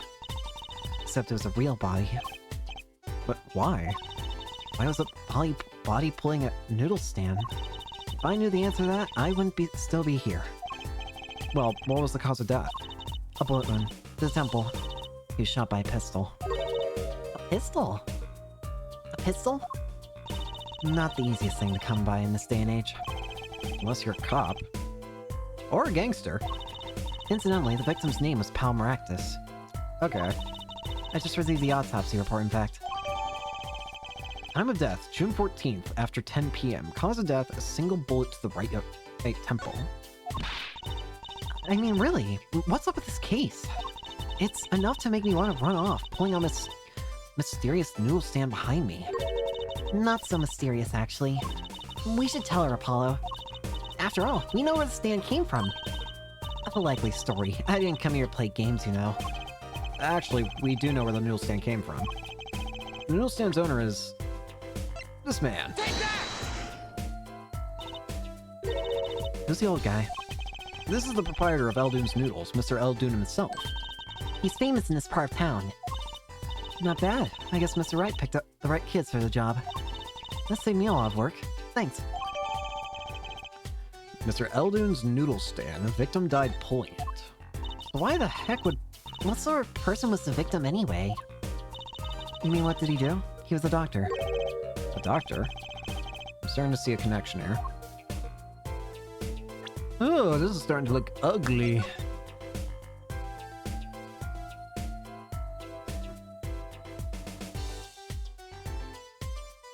I saw that. Huh? Look at this, Apollo! Mr. Eldoon spelled his name backwards on the sign. I think that says noodle. As in Eldoon's Noodles. Huh? Oh, I get it. The name of his store is the same whether you read it forward or backwards. Yeah. I guess it would be. Well, except for the last S. Then how about a store called Team Meat? Close, but that would be Tame Mate backwards. And what kind of store is that? Like a store that sells meat. It's not meat unless it's Team Meat. Okay. I don't actually have a response to that. Alright. Let's take a closer look at this. Never mind. And then the knife.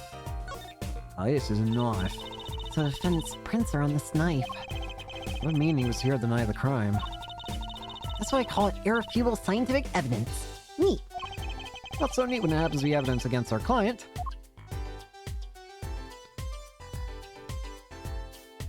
Aside from that, though, there isn't any indication that this knife was actually used, though. At the most, it could have been used as a threatening weapon, but nothing more. Your story. Oh, me? I'm just a supervisor for this crime scene. Detective Sky. I was out of the country for a while. I came back to be a forensic scientist. Oh, were you studying abroad? Something like that. I was studying in Europe. Forensic sciences, mind you. But when I got back here, they threw me in criminal affairs, just like that. Why didn't you just become a forensics expert in Europe? Well, I suppose that was an option, but I had a lot of favors to pay to people back here. Favors? Wasn't she in high school when she left? What? What's it look for? I was involved in an incident before I left. But Mr. Ray and his people helped me out. I owed them. Really? I had no idea. She's been out of the country for a while. She probably doesn't know about Mr. Wright's current, state of affairs. Could you tell us a bit about the defendant? He's the only son of the Kitaki family, yes? Waki Kitaki. I don't know if he is the boss's son, but he's certainly throwing his weight around. Violently, in the detention center. I see. Why was he arrested in the first place? You're a defense attorney, aren't you? You're not his by any chance. Actually, yes, I am. Well, we have a witness to the moment of the crime. Huh? The witness called the police. They'll be testifying during the trial tomorrow. What? Could you tell us a bit more about the victim? Well, let's see. Apparently, he's the physician at a clinic in the area. Quite well off, too, from the sound of it. The clinic's name is the Maractus Clinic. Maractus. Oh no, that name just seems strange to me. Maybe that's why the cop car was parked there. What? You've been to the clinic? Yeah, though on a related issue. I told the detective about the case of the stolen noodle stand. I see. So that means Dr. Maractus stole the stand and pulled it all the way here. That would seem to be the case. But why would he do that? But why? Don't ask me. So, have you met the defendant? No. Visiting hours are almost over at the detention center. You might think about wrapping up here and heading over. Good idea. I don't know what good it will do. We have a witness and a knife with prints. Have I mentioned I've got a bad feeling about this? Don't worry. It's like a tradition. Some traditions I can live without. She's got a point, though. Detention center it is.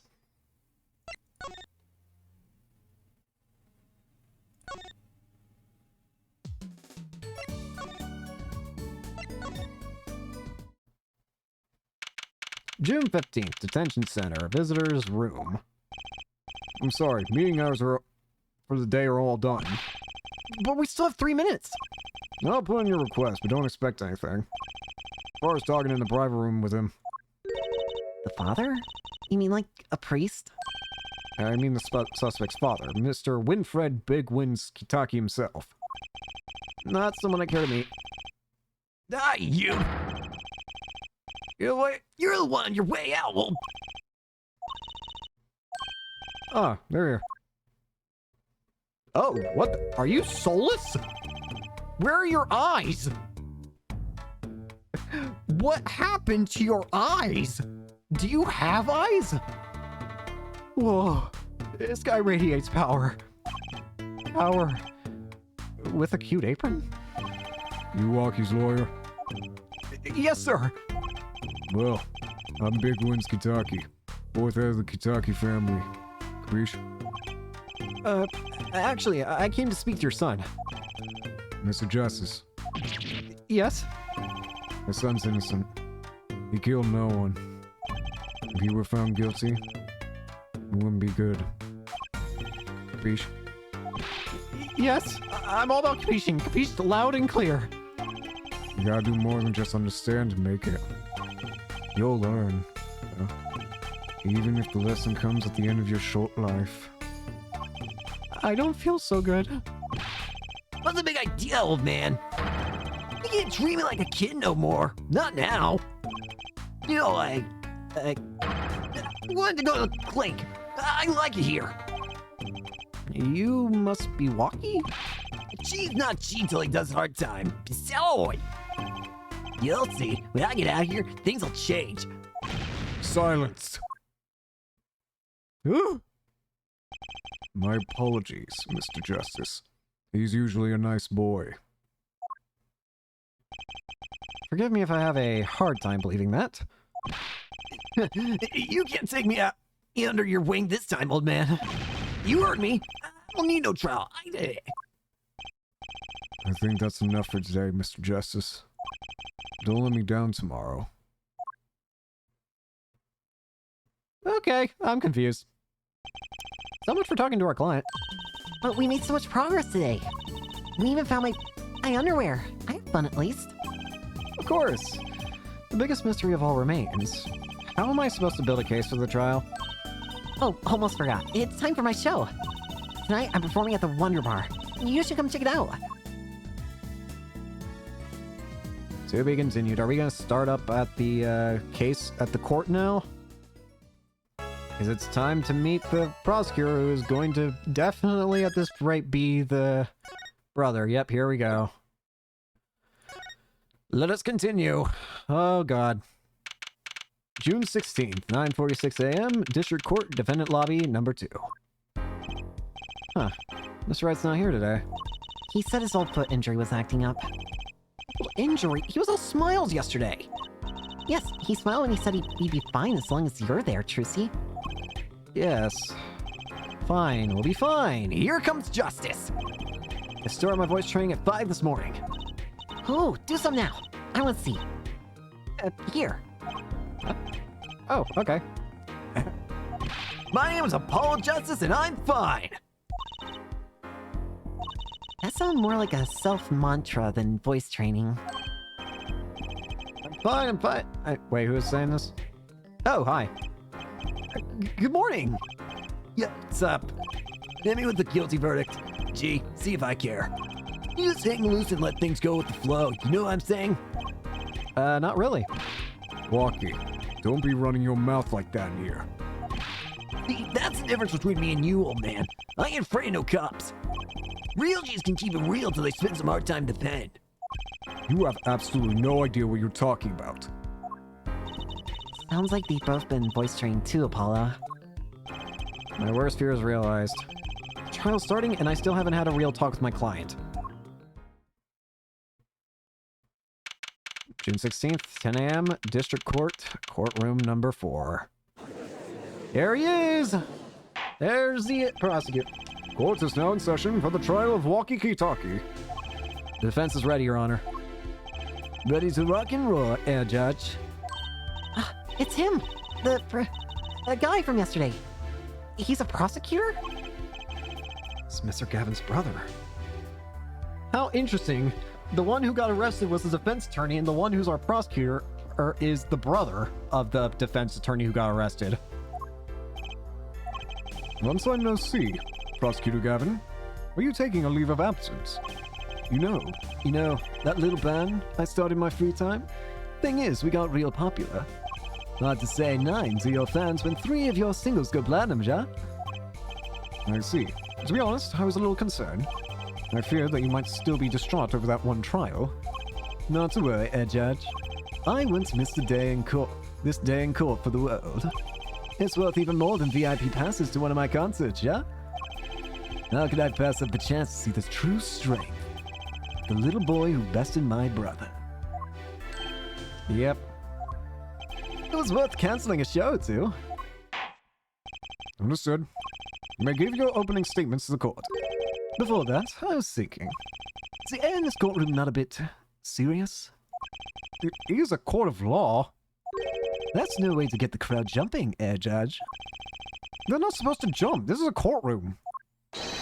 Go on, baby. Today we play my way. What's that noise? Also, nice theme. Sometimes you have to get on up in order to get down. The prosecuting. This is crazy. The victim, Paolo Maractus, director of the Maractus Clinic. The scene, People Park. He was found pulling a noodle stand. What in the world was a doctor pulling a noodle stand? Yes, I believe. You will only find that out by asking the defendant, right? Right here, right now. Because it's an undeniable truth that he shot the victim. What do you mean, undeniable? If you are to glare at anyone, Justice, glare at the punk in the defendant's chair.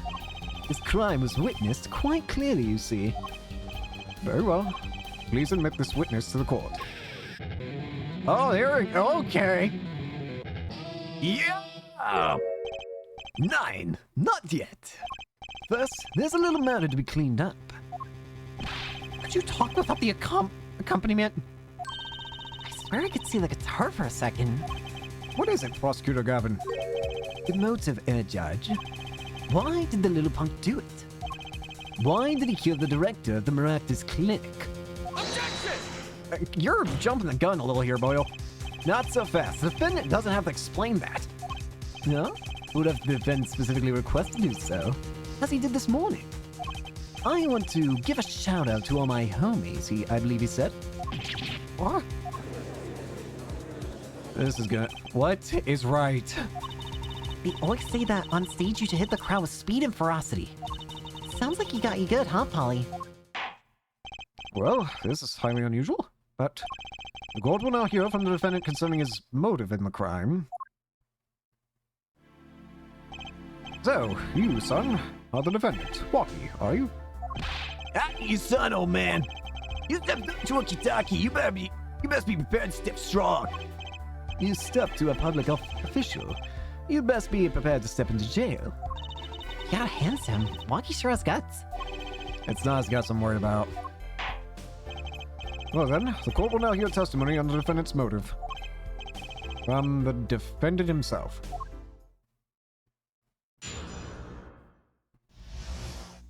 Walkie-talkie's truth. I'll tell you one thing, that doctor was a quacker. So I had to show him what's what. I was in his clinic about half a year ago. He messed up my ops something bad. And then he just lets me go without a word. See you later, bye. So I go in, get another doc to patch me up again. Oh, yeah, I figured it out. No, she's gonna let that pass. That's why I went to his pad that night. You know what I'm saying? You're saying you were one of the victim's patients? A lot of stuff goes down when you're keeping it real in the street. True that. I tell you one thing, that dog was a quack. Very well. The defense may begin the cross-examination. I can't believe this is the first time I'm hearing about all this.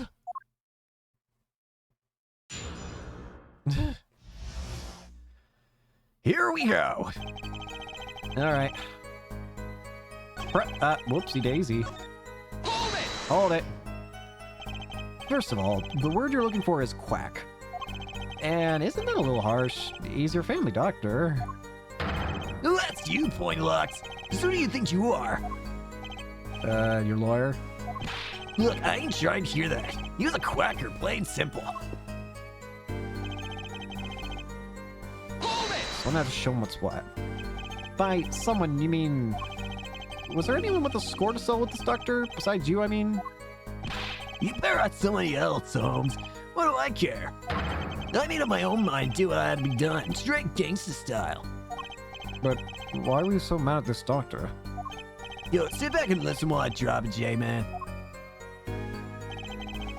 This clinic about half a year ago. He messed up my ops something bad. So, you were a patient at the Maractus Clinic half a year ago. For what reason? I'm what you might call a mark of honor. Can you explain precisely what was wrong? We had a little run-in with the Rivales family. That's when I pulled a jack move. And ran into an ambush. She busted a cap right at me. According to my sources, you couldn't stand the stress of waiting. And ran in 15 minutes before the appointed time. By yourself. Hey, I was more than a match for those guys. So you were carried to the Maractus Clinic from there? Apparently, he was shot in the heart. Shot in the heart and he's still alive? Damn. I can catch bullets with my teeth. I never learned how to catch them with my heart. Bullet stopped just short of my thumb. You know what I'm saying? I would have been going if it weren't for that whack doc. He didn't even take out a stupid bullet. So, as you say, the surgery was a failure. You know, me, Holmes.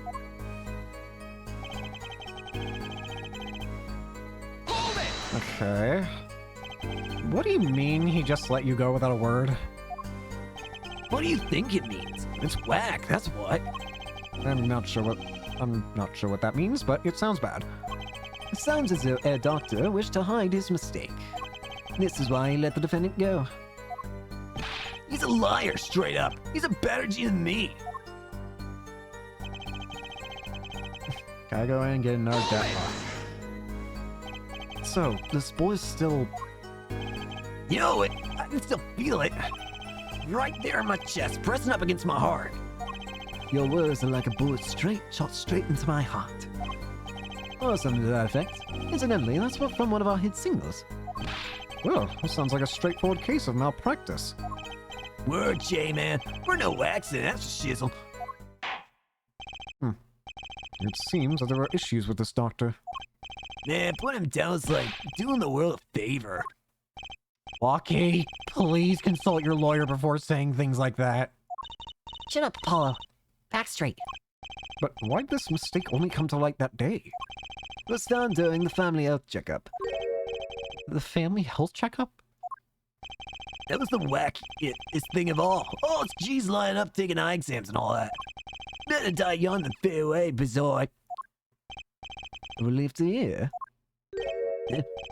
What's the relief? Yeah? Did your father not tell you? That bully you carry so close to your heart. If not attended to immediately, he could kill you. What? Yes, Dr. Maractus had knowledge concerning the sticking time bomb in you. Knowledge that could have saved your life. No way. That's whacked. There's proof. Your checkup report. Oh. Results from a checkup performed in June. Metallic object found in your heart. How ironic that you would kill the one man capable of helping you.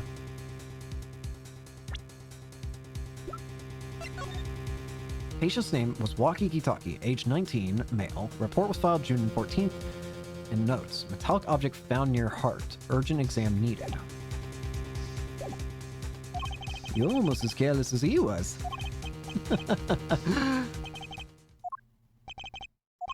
Well, now that the place is hopping, Let's get this gig started. started? We've had enough of a warm-up act, yeah? It's time to hear from the witness. Waki sure is quiet all of a sudden. I'm a little uneasy myself. Is this Gavin's strategy?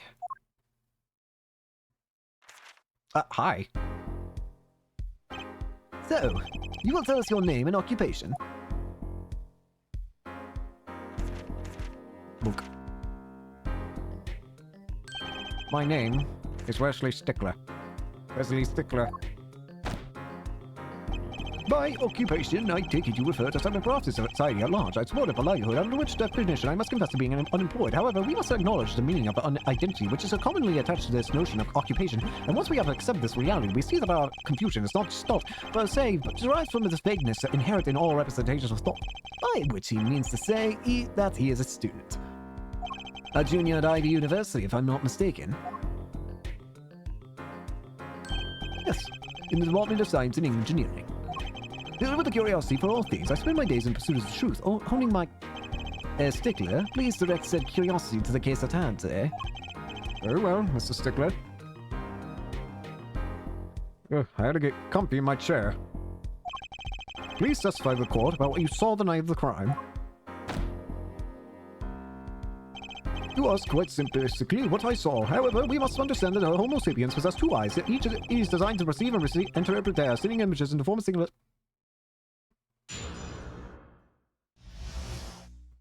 A night in the park. That night, I passed through the park on my way home from shopping, when I saw them. One man pulling a stand, another man facing him.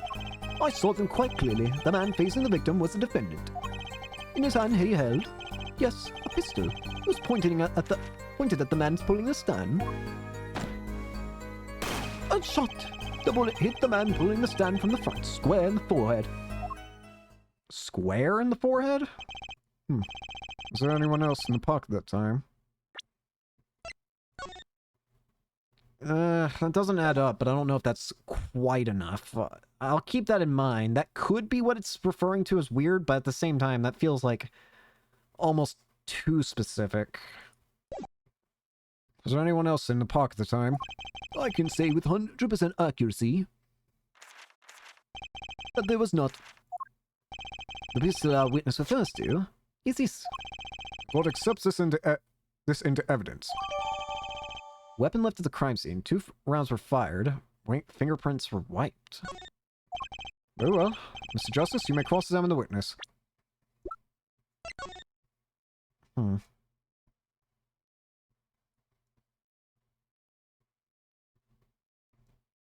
Bullet. Whoa, don't point that thing at me! Don't worry, I can handle myself around guns. Magic guns, at least. The ones that pigeons come out of. Very reassuring.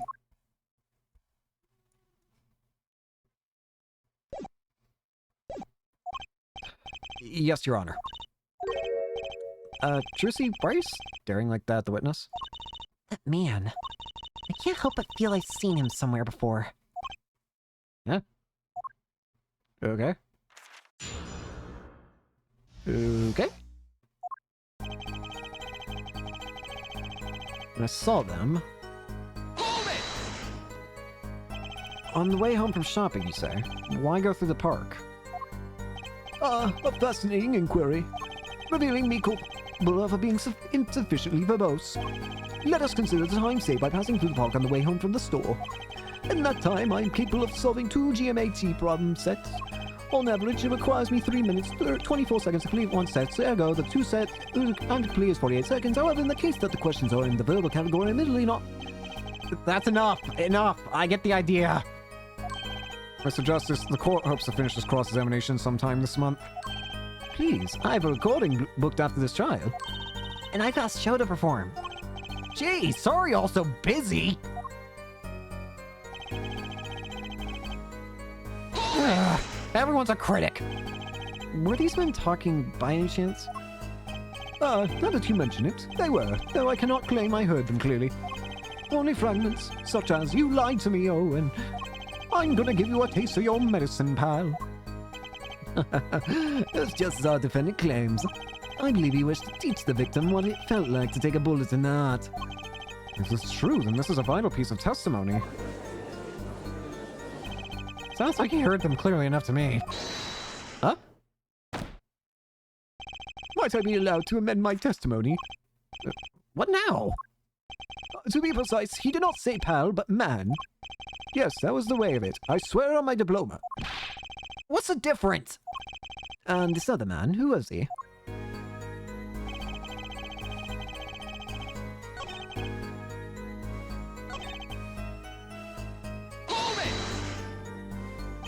How can you be so sure it was the defendant? The crime took place at night. It would have been too dark.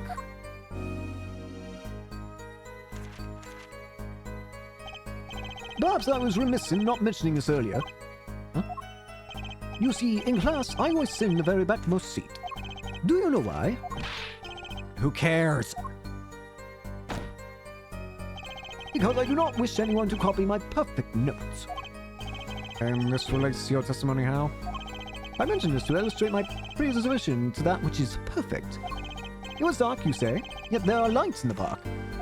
If I say the defendant was in the park that night, then he was in the park that night. It is a hard, immutable fact. He sure is confident. He seems to be telling the truth, too. Nathan yelled, "Yes, a pistol."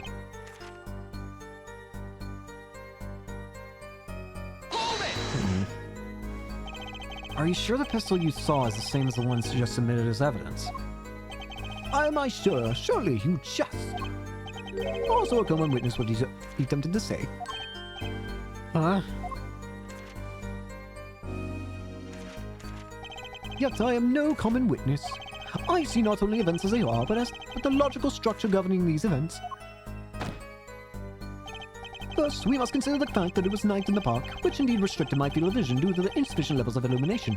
Now, if we consider that the pistol, let us call it Object A, was indeed shot and dry, it becomes difficult to say that it was certainly Object A was indeed Object A. Means he couldn't see it clearly. My bad for a normal witness. Yet the fact that a pistol was fired before my eyes is indisputable. I can still see it when I close my eyes. The defendant raised his weapon.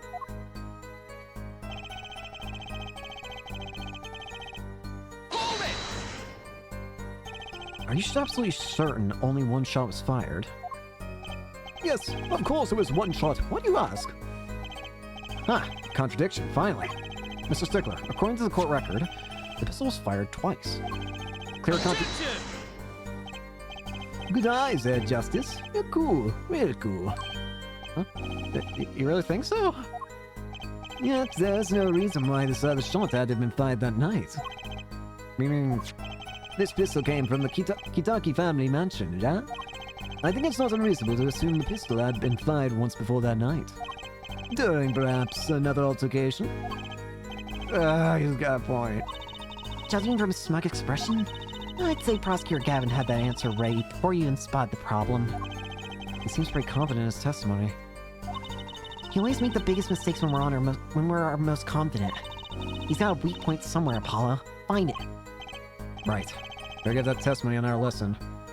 You know what? Now it's starting to sound like this is actually is wanting me to look that closely at it. This guy is very positive about how detailed he is, right? But if you're so detailed, then why are you wrong about this? Objection! Yeah. It's not square, it's right. Whew. That's all of it. I think I have a chance. Is that you relaxing? I see you, Justice. Huh? Oh, objection! Once is quite enough, Mr. Justice. Apollo, pace yourself. This trial's not over yet. Right. Look at this. The autopsy report?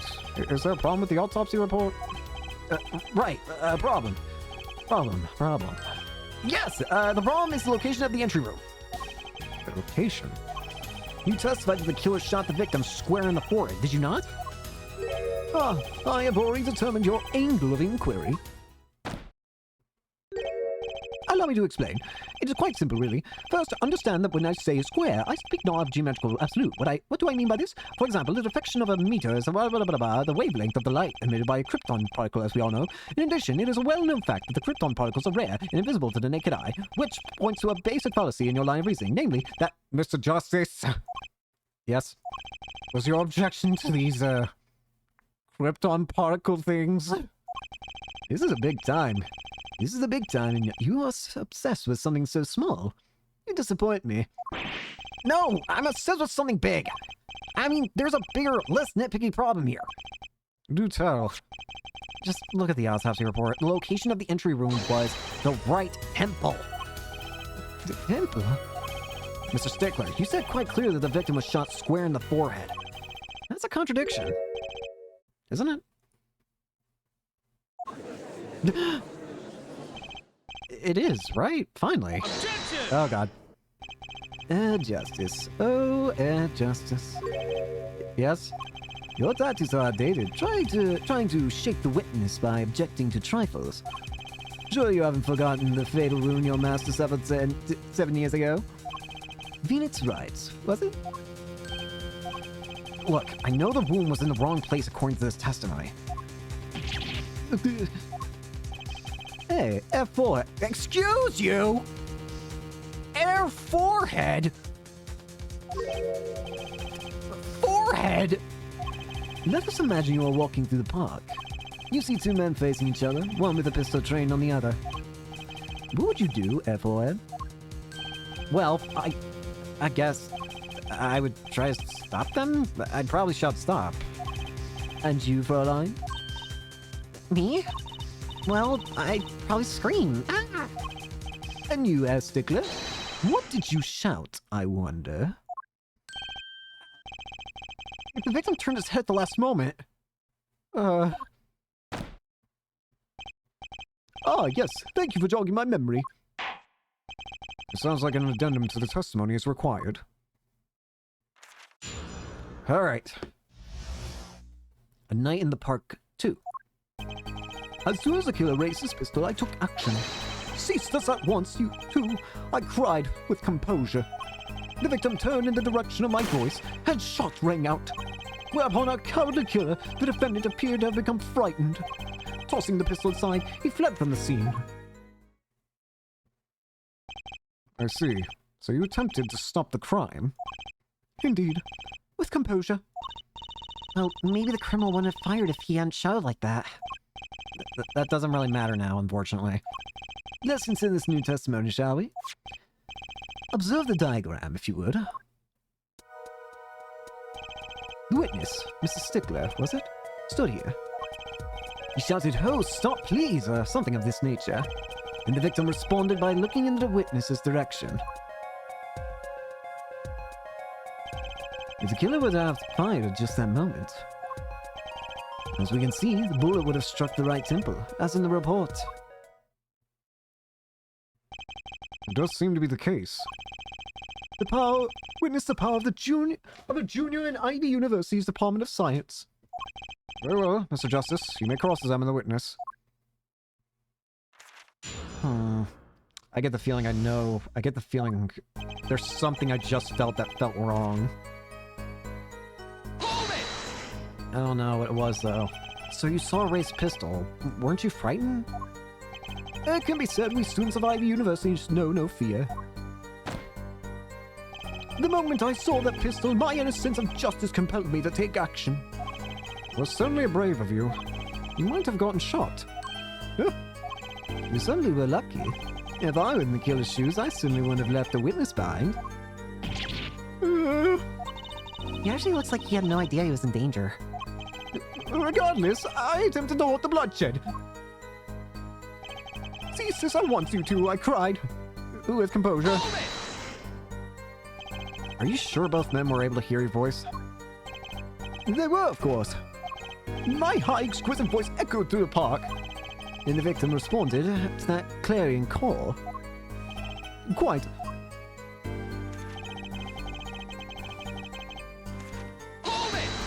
Okay. Did you hear the gunshot at the same time as the victim turned? Indeed. I would say about the same time, to be precise. And the victim didn't ask for you for help? It can be said that he didn't have time to ask. He didn't even have the time to take a single step. I'm totally sure that the killer fired because Mr. Stickler startled him. Don't say that too loud, Trucy, please.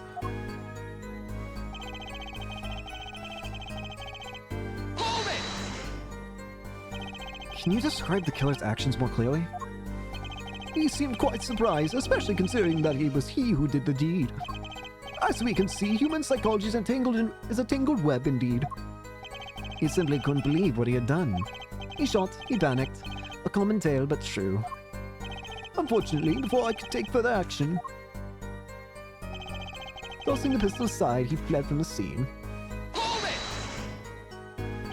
You didn't try to apprehend the criminal. It all happened so fast. I'm afraid I hadn't the time.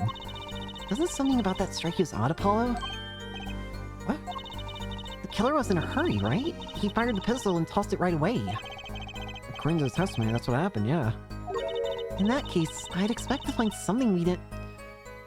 that we didn't find. Find something? Find what? I like that contradiction. Kinda sad to see it go. As sad as I feel, what do we do now? At least the testimony's getting a little clearer. She's right. Maybe I can find something to use in this new testimony.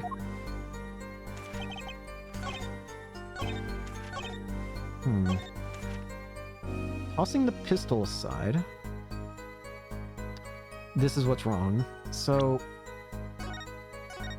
there's something that doesn't quite add up here, which is the knife. Why is there a knife inside of all this? I'm gonna try it. Objection! Your Honor! Flashbang.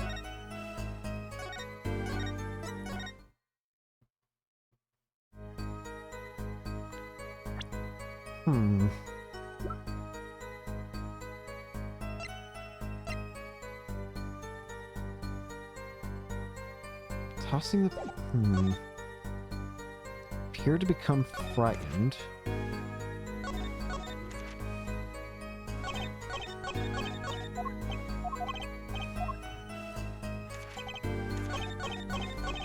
Tossing the pistol aside, he fled from the crime scene.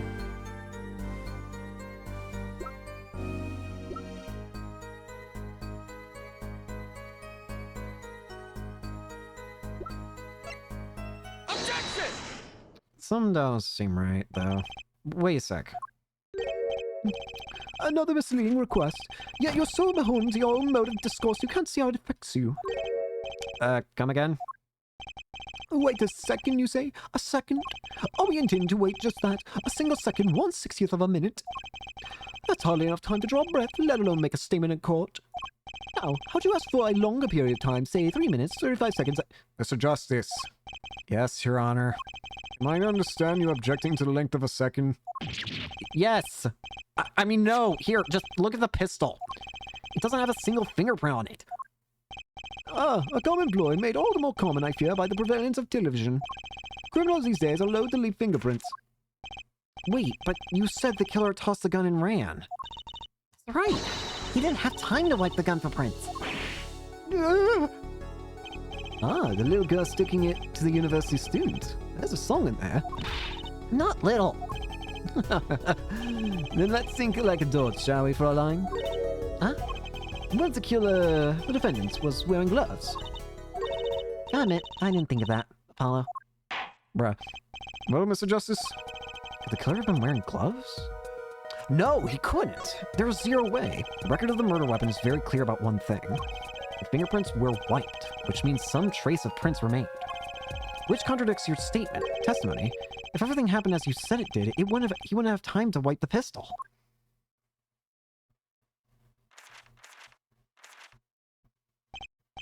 That may be, but it does not change what I saw. The killer, the defendant, he threw down the murderous weapon from his hand and fled. And this pistol was found at the scene of the crime, strongly suggesting that this was the weapon he disposed of.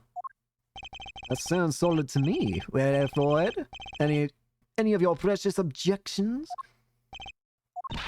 What gives, Apollo? Let's see that voice train go to work. You know, I've only recently realized something. No matter how much you train your voice, it doesn't matter if you have nothing to say. What do you mean, nothing to say? Isn't it obvious from what the witness just said? Isn't what obvious? When he restated what he just saw just now, he said that he saw Walkie drop a murderous weapon. That's not the same as being 100% sure of what Walkie threw away. Right. He's just confused because a pistol was found at the scene. Poor Mr. Stickler. It must be hard to be so perfect and yet so wrong. well, it can be said that I'm quite offended. While it is indeed true that once in my youth I wrote a love letter to my own blood that was sealed by the teacher and posted on the blackboard for all to see, if this Polish poem might will be prefixed to my name, here's the issue as a... What we can say for certain is that the witness saw the killer throw something. Does the defense have anything to say about this? Well, what if what he threw wasn't a pistol, then it had to be something else. At least one person on the defense team seems to be thinking. Well, wipe that smile off your pretty face, Gavin. Perhaps you can inform the court as to the nature of this something else. What did the killer throw away before fleeing the scene? It had to be the knife, right? This is the thing that makes everything wrong. Is that a sword? I saw one of those on the late night movie last night. Great, a sleep-deprived job. This knife was found at the scene of the crime with the defendant's prints on it. His prints? This single piece of evidence proves two important things. One, that what the defendant threw down wasn't a pistol. Two, that the defendant wasn't wearing gloves. Indeed. Oh, Floyd, you're forgetting two other things you've just proven. Huh? One, that the man the witness saw was the defendant, Mr. Walkie Kitaki. Two, that the defendant was holding a knife with the intent of harming the victim. Oh! Indeed. Never underestimate Gavin, is the lesson here. This court is of the opinion that our witness is fond of making assumptions. In that light, I believe it would behoove us to hear what really occurred. With less assuming, please.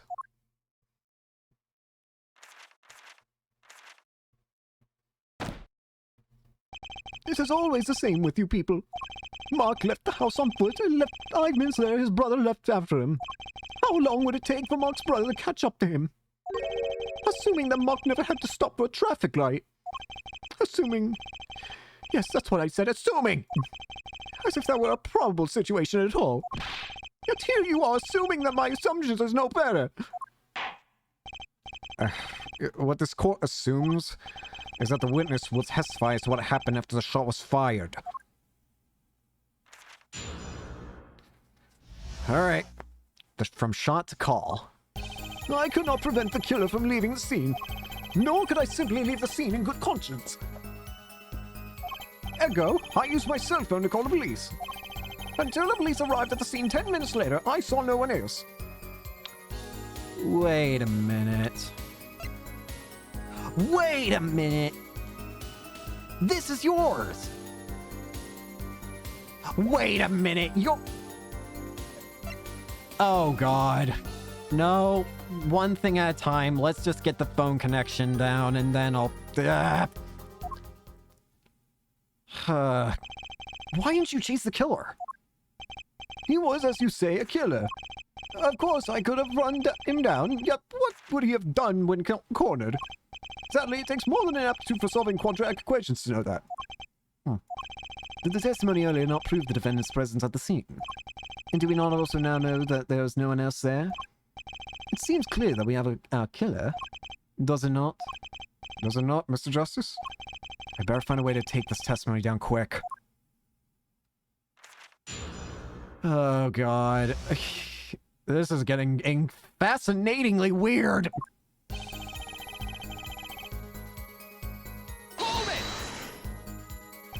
Which way did the killer run? By that time, it was clear the killer had noticed me. Naturally, he ran in the opposite direction. I mean, he ran in the opposite direction from the Kitaki mansion. Don't even think about pointing out that he was going away from his home. All he had to do was loop back once he was out of sight. How do you know that's where I was going?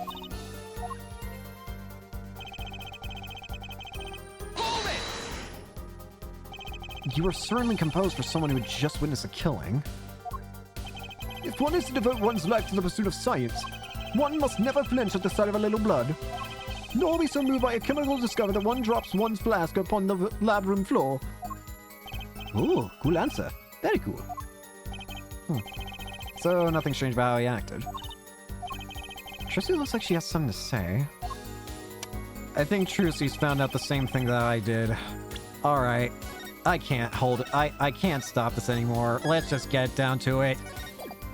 Sir. Sir. Objection! Never mind. Sir, revert my memories.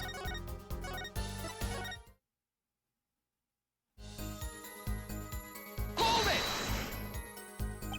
it! Wasn't your first thought to call an ambulance? It can be said that I have dabbled in medicine. The injury I witnessed, namely a single shot to the head, tends to result in death. Ergo, there was no need for me to call an ambulance. Oh, a perfect syllogism. A proof in 3 parts. Exquisite, simply exquisite. He actually looks like he's going to cry. Trucy. Hold it! Can you tell us in detail about these 10 minutes? I stood in a state of heightened awareness. Anything could happen at any moment. Anyone could appear from any direction. Is that all? No one came. Nothing happened at all. I saw it all, which is to say, I saw nothing. It was late at night. It's not hard to think there would be few people around the park. So he just stood there, watching. Not much to go on there. Juicy, if you got something to say, by all means, say it. I can't find a single problem with that testimony. Had enough of Nasia for it. Maybe it's time to back off a bit?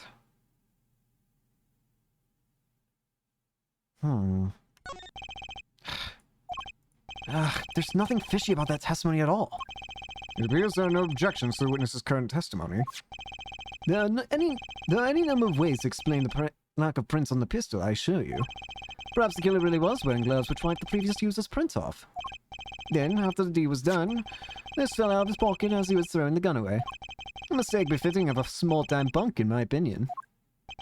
No. No! It seems we've come to the end of the line here. No. That can't be all. How unfortunate. It seems like you weren't cut out for to stand on the same stage as me. Were you air-forward? I believe this brings the cross-examination to a close. The score will now declare a verdict for the defendant, Waki Kitaki.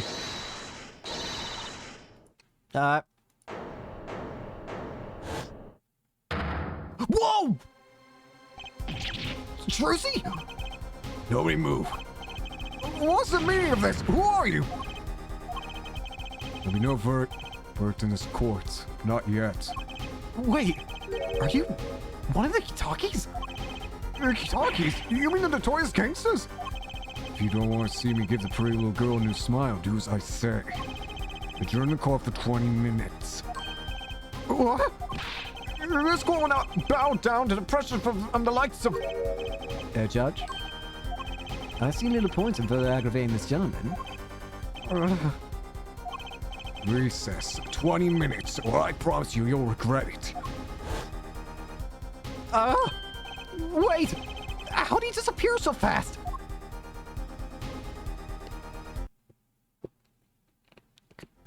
Go to fan lobby, Apollo! I suppose I have no choice but to adjourn for a 20-minute recess. Bailiff, catch that mysterious man!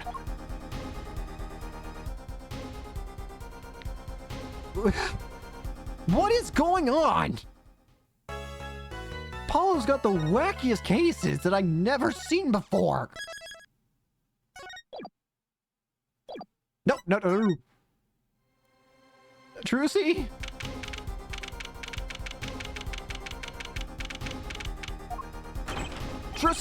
Trucy! Move quick, Apollo. It's show. Wait, who? Trucy, you're okay. I thought... Don't cry, Apollo. It's good for not gangsters. There's some things you just don't do. I'm pressing charges. Wait, just calm down, Apollo. Or else. What the... What? Huh? Wait! What the heck is... No way! What? What the heck is that? Surprise? This is one of my best tricks. The amazing Mr. Hat. You look marvelous, darling. He's a big hit on stage at the Wonder Bar. Yes, I am a big hit. Ha, ha, ha. Well, what do you think? Do you like it? You mean you... Trucy! There are some things you just don't do. I'm pressing charges. Apollo, now's not the time to be threatening me. It's you who's being threatened here. Remember what you said to Walkie's father yesterday. You promised you'd save his son. But the testimony was rock solid. What are you suggesting I do? Look, once the judge declares a verdict, it's all over. If I can use my talent to stop that from happening, I will. Trucy, no more stage objections, please.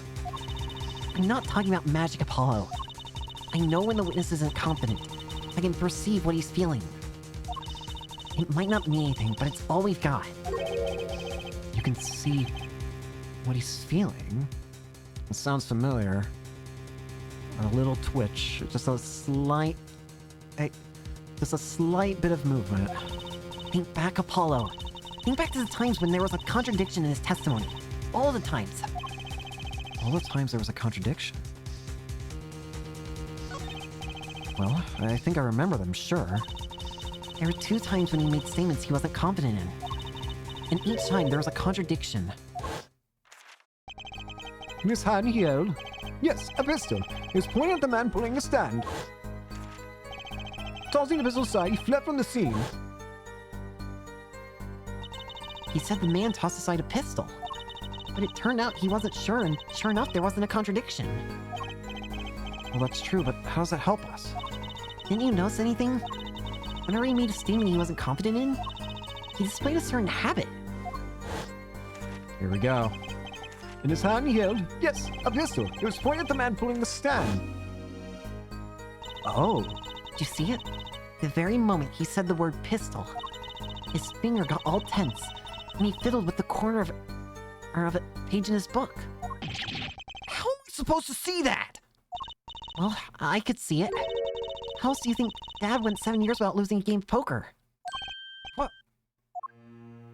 What? I always sat next to Dad during the big matches. I could see what his opponents were feeling.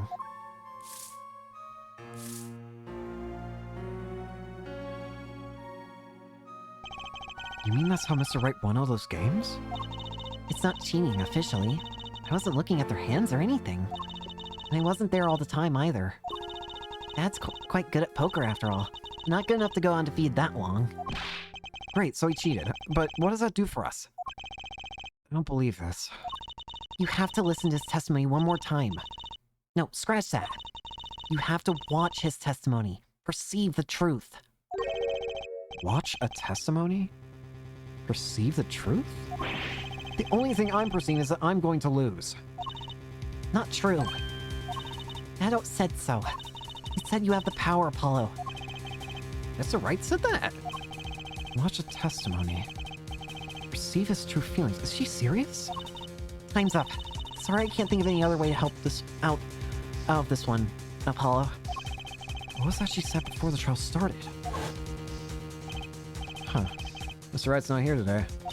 He said his old foot injury was acting up. Yeah, he smilingly said it'll be fine as long as you're there, Trucy. Is this what he meant by us being fine? Well, methods aside, she did avoid one guilty verdict already today. Time to show this court what I'm made of. Get ready for justice. Let's do it. Apollo, You know, I'm starting to think I can do this. I knew you could do it all along. Oh, one more thing. Hi! Try to cover for Mr. Hat as best you can. I just flew in from the coast and boy are my arms tired. Right.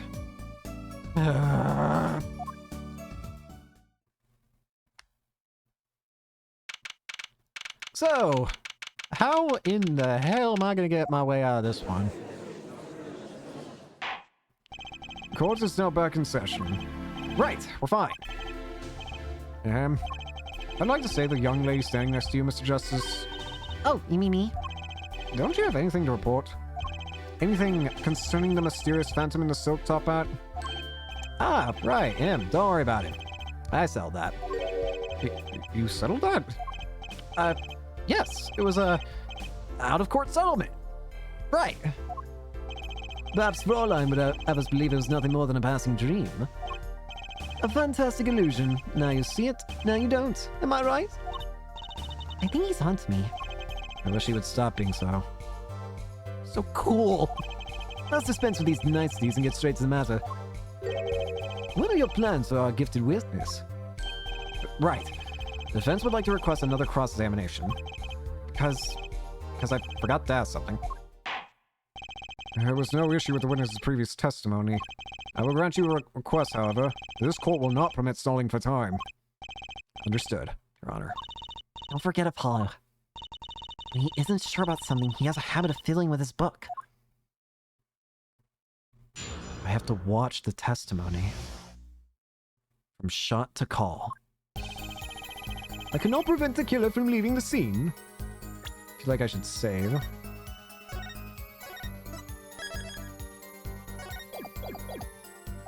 Nor could I simply leave the scene in good conscience. Ergo, I use my cell phone to call police. Until police arrived at the scene 10 minutes later, I saw no one else. I'm not sure I'm qualified to watch testimonies after all. Focus, Apollo. Find his weak point. Focus. If only were that easy. My ears hear what he says, my eyes see his expression. Do I have to do something more? What other senses do I have?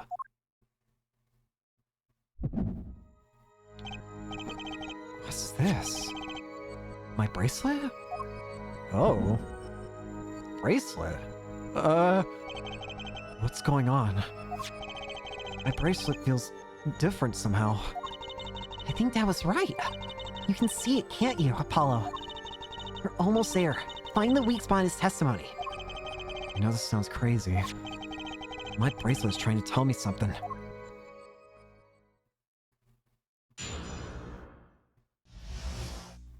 From shot to call. I cannot prevent the killer from leaving the scene. Nor could I simply leave the scene in good conscience. Ergo, I use my cell phone to call police. Until the police arrived at the scene 10 minutes later, I saw no one else. Hold it! Which way did the killer run? By that time, it was clear the killer had noticed me. Naturally, he ran in the opposite direction. I mean, he ran in the opposite direction from the Kitaki mansion. Done. Don't even think about pointing out that he was going away from his home. All he had to do was loop back once he was out of sight. He knows where I was going. You were certainly composed for someone who had just witnessed a killing. If one is to devote one's life to the pursuit of science, one must never flinch at the sight of a little blood, nor be so moved by a chemical discovery that one drops one's flask upon the lab room floor. Oh, cool answer. Very cool. So nothing strange about how I acted.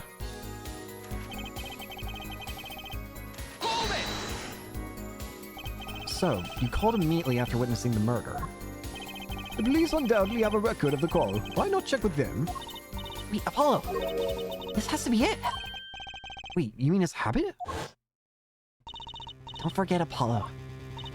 When he isn't sure about something, he has a habit of fiddling with his book. Only time he even had his book open was here. Which means this is the place to look for this habit.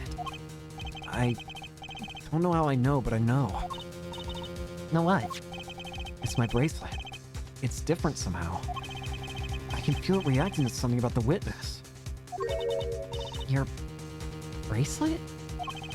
I'm not sure I get this focus stuff you're talking about, Trucy. But I have a feeling that trusting my bracelet is the way to go. Okay. Just need to touch my bracelet as it reacts to the testimony. Receive.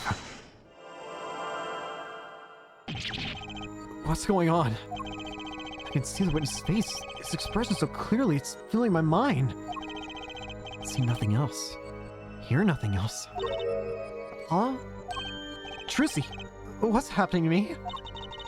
This is what I meant by focusing. Focusing. In this state, you can see everything, Apollo. Everything the witness does. That's great, but this is kind of freaking me out. Just look for Mr. Stickler's twitch, his habit. You remember it, right? Sure, when he says something he's not sure of, he fiddles with a page of his book. You got it. Right now you're looking at the witness's face. Your eyes are sort of bugging out. Bet they are. First, move your focus of attention down to Mr. Stickler's hands. His hand? You know what to look for now, but you have to be looking at the right place. She's right. I can always see his face like this. Try changing my food point. Perfect. Now you're really ready. Ready for what? Ready to perceive the truth behind the twitch. Perceive? By listening to the witness talk as you focus. And watch for his habit. Right. You mean when he fiddles with the page? That's right. Have your signal a little closer to perceive. Find his weak spot, and I guarantee you will be able to give him the royal flush. Spoken like a true pokerhead's daughter. I'm a magician, thank you very much. You have to pay attention to his words. And his fingers. Don't worry if you miss it. You can always try again. Right. Look out, nervous twitch. Here comes justice. Ergo, I used...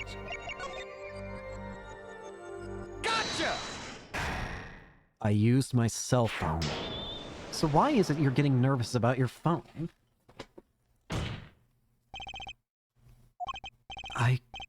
I saw it. Just now, I could see it. Mr. Justice, do you have something to say? All this spanking of dust is quite bad for my circulation, you know. Mr. Stickler, allow me to ask you a simple question. Why did you fiddle with the page of your book just now? The very moment you mentioned your cell phone. What are you talking about? I'm curious now about this cell phone of yours. Mind if I ask a few questions? What to ask? Let me see your phone. Mr. Stickler, please show me your cell phone. Why? Whatever for? Show me, and you'll find out. Well, I can't. I don't have it, you see.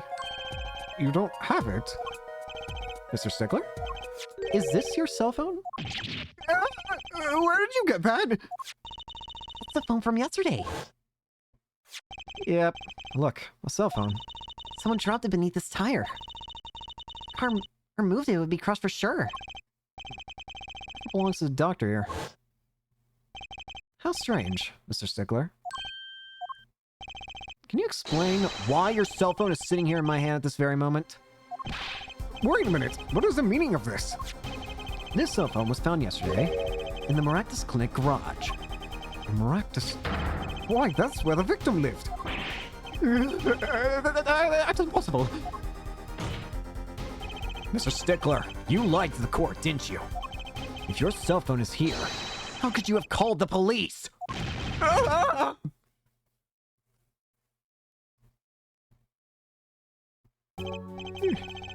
It's true. I didn't have my cell phone that night. That is why it can be said that I called the police from a public payphone. A payphone? So you didn't call on your cell phone after all? Just where was this payphone located, Mr. Stickler? Well, it indicated with a startlingly high degree of accuracy. It was right around here. That's nowhere near it. That's quite a ways from the park. But why did you lie? There can be only one reason. He didn't want the court to know he had lost his cell phone. Because it was found in the victim's garage. What are you saying? Mr. Stickler, you broke into the Maractus Clinic garage on the night of the murder. This cell phone tells all. That was ridiculous. That makes it sound like I snuck into this fellow's garage to commit some crime. So I was trying to kill him. Well, Dr. Maractus was killed that night. Well, yes, but no. This line of reasoning has to be against the rules. Yes, it's true. I lost my cell phone. But you can't prove that I lost it that night. Well, Mr. Justice, if that cell phone was dropped up the night of the murder, it does raise considerable suspicions as to a connection with the crime. That's your chance, Apollo. Connect Mr. Stickler to the crime. Well, he's already connected enough. I just have to prove it. Oh, I have a piece of evidence that can do the job.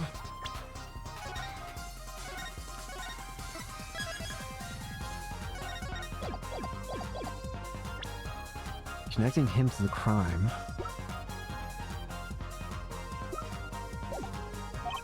Can I prove the cell phone was dropped on the night of the murder?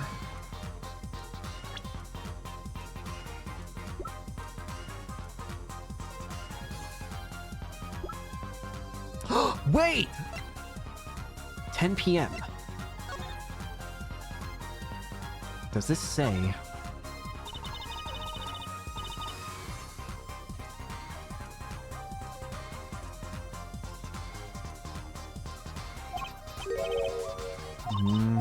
This can add up. The time. Looks like it says 9... I think it says 9:30. Of course I have evidence. Ooh, I like your swagger, boy. Hit it! Court will see this evidence, Mr. Justice. Hit it, as they say. The evidence that proves the cell phone was dropped the night of the murder is...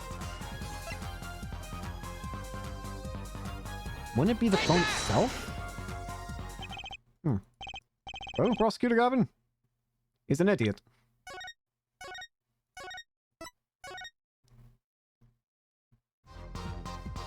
Oh, wait. Duh.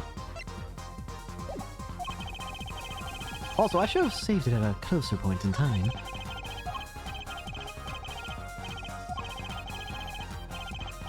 Let's save here.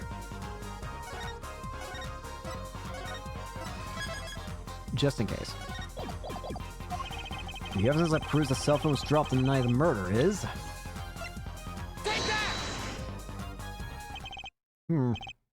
Well, you suck.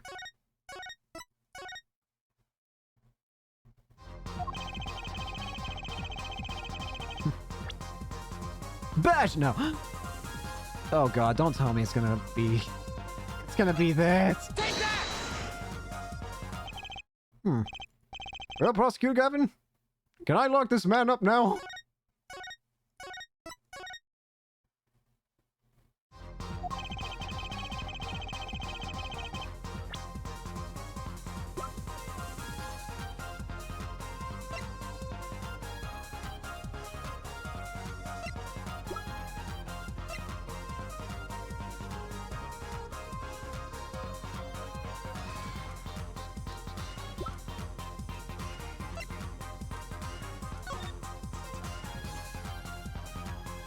Eh? sure have a distinct design. So I don't know who they belong to at a glance. That way she doesn't have to write her name on them. Genius. I think writing her name would be easier than drawing a plum blossom.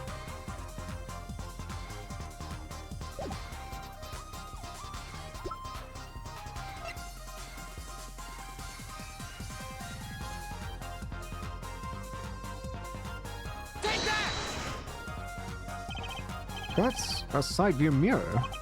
As it so happens, Dr. Maractus' car was when it was in an accident that took place the night of the murder. An accident? An accident.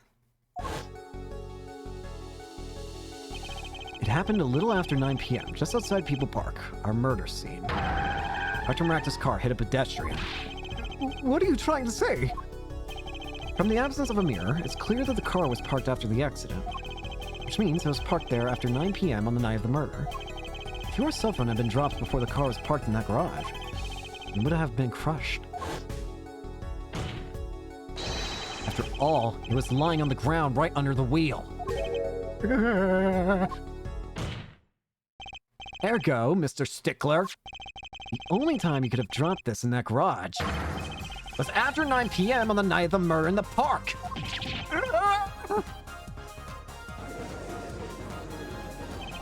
Mr. Stickler, you know what this means? You did break into the victim's garage that night. This is most unexpected, Mr. Justice. Are you naming the witness as a suspect in the murder of Pal Maractus? No, stop! This is too much. This can't be happening. Prosecutor, say something. I suppose it is worth saying this. No connection has been found between Wesley Stickler and Pal Maractus. That is, other than this. I believe our next testimony will be most revelatory. Is the witness prepared? Yes, Your Honor. I know that face. It's the face of guilt.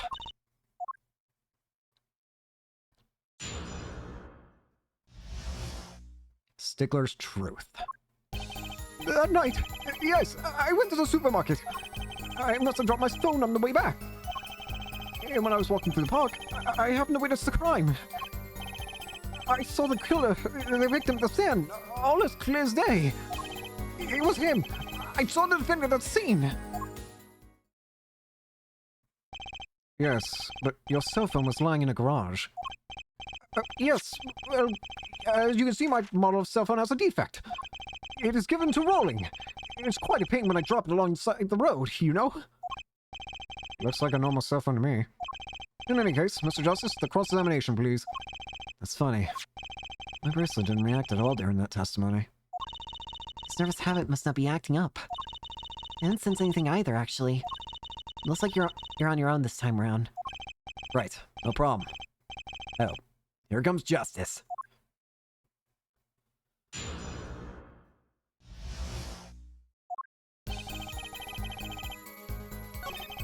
Whoopsie. Alright, boyo. So, you went shopping, which means you were holding a grocery bag when you witnessed the murder taking place? Well, yes, of course. Incidentally, the prosecution has received no reports of this domestic detail. Mr. Stickler, can you explain yourself? No! I mean, yes, I did go shopping, really. I walked around the supermarket trying out the free samples. It's a deeply spiritual time for me. I'm sure the store clerks would disagree. Do you think sampling free food counts as a religion? In any case, that night, I sampled to my heart's content. I was on my way back home, yes.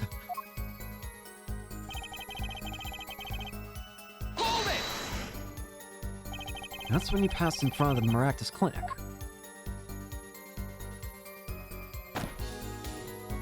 Why, yes, that's correct. That's a pretty suspicious pause there. Mr. Stickler, do you think you can be a bit more specific? Please show us the exact route you took on the night of the murder. Of course. The supermarket is here, along the main road. My way home from there takes me past the Maractus clinic. This is probably when I dropped my cell phone. Yet, woe was I walked on unaware of my loss. and walked right into that fateful park.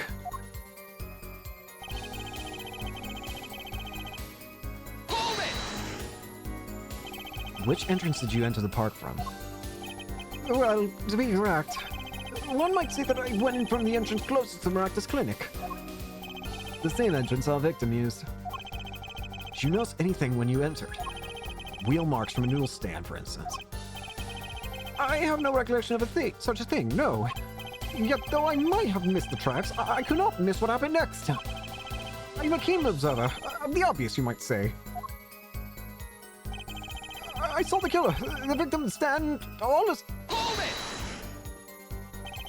This part of the testimony is the key. I know it. Should I press him about the killer, victim, or the noodle stand? Strangely enough, I want the noodle stand. Do you happen to remember the noodle stand? Quite well, yes. For a student of the sciences, keen observation and healthy curiosity are vital. I remember everything. I can even read the sign. I believe it said... noodle. Yes, that was it. For remembering something quite well, it sure took you a while to...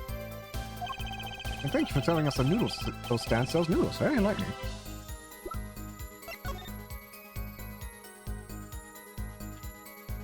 Well, well, well. Huh. That can't be right. Because that throws everything wrong then. That's it. Well, Mr. Justice, But that sign could... Very. So the sign on noodle stand said noodle. It appears the defense has just obtained a vital piece of testimony. is this noodle stand's broth really that delicious? I'll have to go sample the whales one of these days. I think that's worth adding to the testimony as well. Whatever sort of noodles that stand sells, it can't match up to IVU's cafeteria. Some applied to the school merely for the taste of our smart noodles. I wouldn't mind a taste of that myself.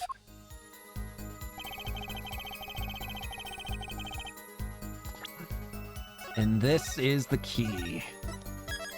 It couldn't have said, if everything else in the past that you've said is true, then this is completely impossible. Objection! And you're absolutely sure the sign read noodle. Why, just last week, my professor offered me this praise. At least you have good eyesight, Stickler. I'll give you that. It read, without a doubt, noodle. I see. What? Why are you looking at me like that? Is that pity I see in your eyes? Let's take a look at our map, shall we? So, you're claiming that when you saw the sign, you were standing... here, was it? Although, it would have been a bit hard to read the sign from this spot. You think so? Mr. Stickler, I'd like you to please take another look at the stand, and to carefully read what the sign says. See? The sign actually states the name of the stand's owner. Eldunes.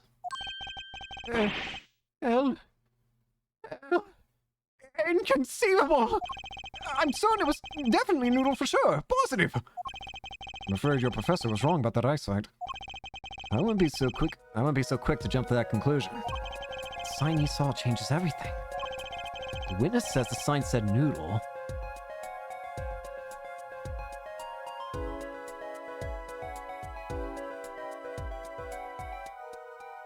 I think he's right.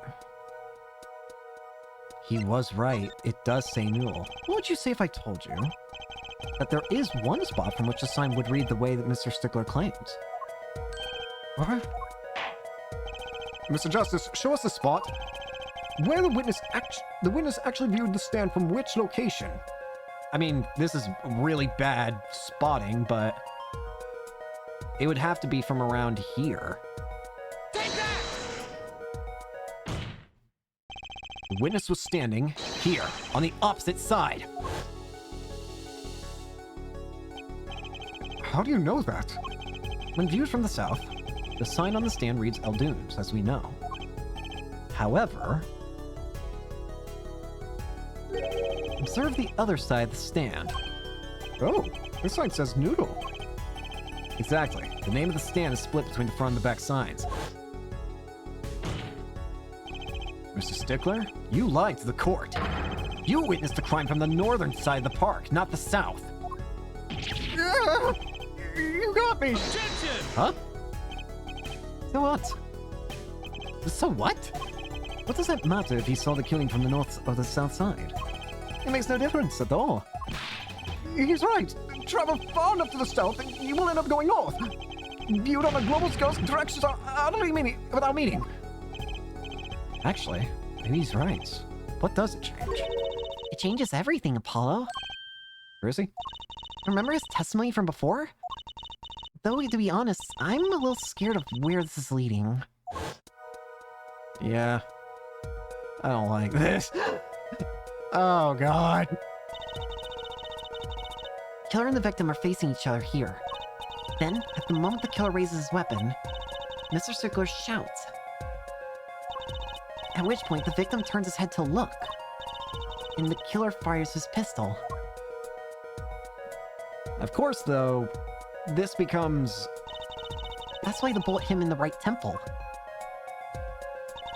No contradictions, right? Right. But if Mr. Stickler was standing on the north side of the park, that reverses the whole scenario. Suddenly, he should have been shot. In the left temple. Completely. If Mr. Stickler shouts from where he is now, and the victim looks in his direction, It should have hit him in the left side. the bullet would have hit his left temple. Ah! In other words, someone standing at point K couldn't shoot the victim in his right temple. It's impossible. That's right. So now that we know that Mr. Stickler was standing on the northern side, the wound location takes on an entirely different meaning. Indeed. You're absolutely correct, Fräulein. What meaning? The injury wound was on the right side of the victim's head, correct? Well, the right side of the victim's head is north. North? But that's where the witness, Wesley Stickler, was standing. Correct. So if he was standing to the north, then the only person who here could have shot the victim in the right temple was Mr. Stickler himself.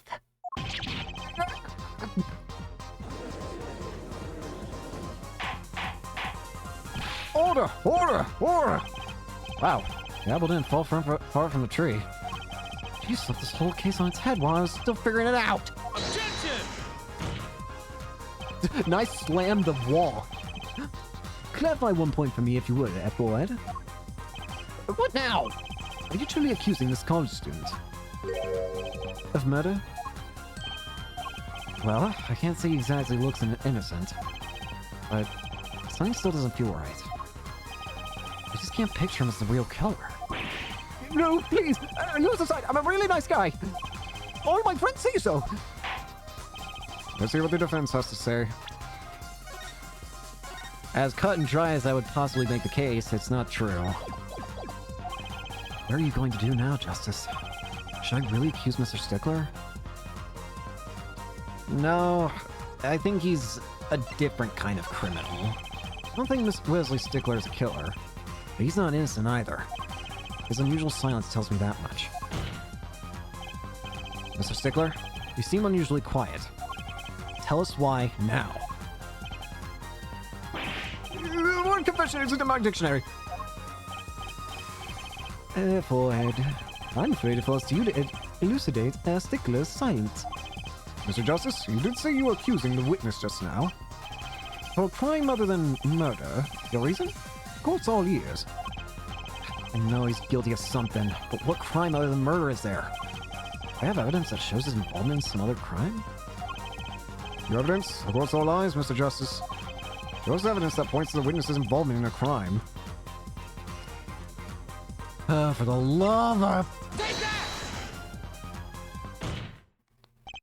The evidence is this! Oh, is that women's underwear? Hey, those are mine.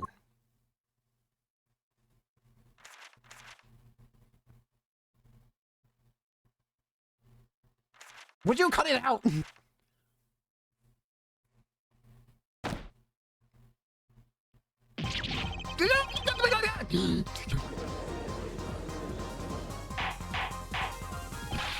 Order!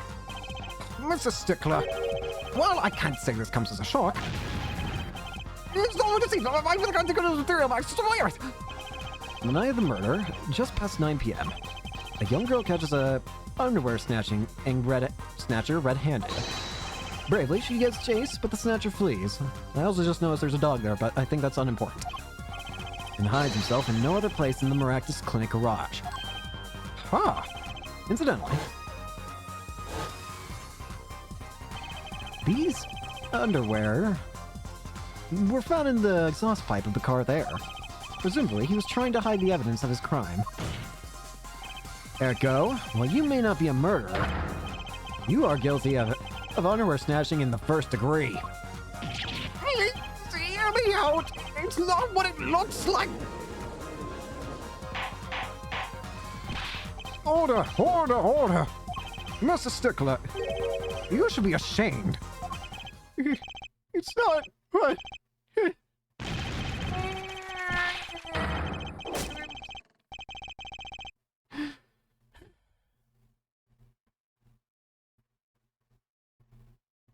So, we understand that you were silent not because you were guilty of murder, but because you lacked the courage to admit your theft of this girl's undergarments? Perhaps you are not aware that my school's name was originally written Ivy. I stands for intelligent, V for valiant, see? Your point? I'm not done. I'm a major in the science department. And what does science teach if not curiosity? Yes, we, the IVU, science departments are valiantly curious. Don't sound it too daunting what kind of challenge science in a mystery. Come on, you're talking about underwear here. No, you don't understand. A mystery is the unknown, and the unknown is unacceptable. My friends, when it comes to mysteries, those underwear are the promised land. From the moment I first laid eyes on them, I was compelled to investigate. Besides, it was like car tie was only the first mystery that was revealed. Oh, okay. Wait. He's talking about the magic tricks, not the actual... Wait, I don't even know at this point if he is talking about... I don't understand. We just veered so far off course. My noodle hurts. Brain noodle. Tire? Yes, I saw her do it. She wore a tire on those. That's not all. First it was a tire, then a stew pot, then a frozen chicken. One mystery after another. It was magic. Oh, I remember now. He's one of the regulars in the audience at the Wonder Bar. Huh? He's talking about my magic trick. I just don't understand. A broom from underwear. It mocks the very laws of physics. A broom. And a frozen chicken. Druzy? Whatever happened to doves and bunny rabbits? Mr. Stickler, you stole this girl's undergarments to understand a magic trick? You say underwear, but they are so much more than that. For me, they are an object of serious study. I wonder... There's been a recent rash of underwear snatching in the area. Were they all you? I'm sorry, but I did it for science. Each time I spared her, I'd repair her. I allowed the pair would elucidate the mystery. Even that night she chased me through the streets, with tears of joy. Perhaps this is the night I received the truth that lies within them. It was I, for once again, the lazy hot-handed truth state for like... Still, that leaves one thing unexplained.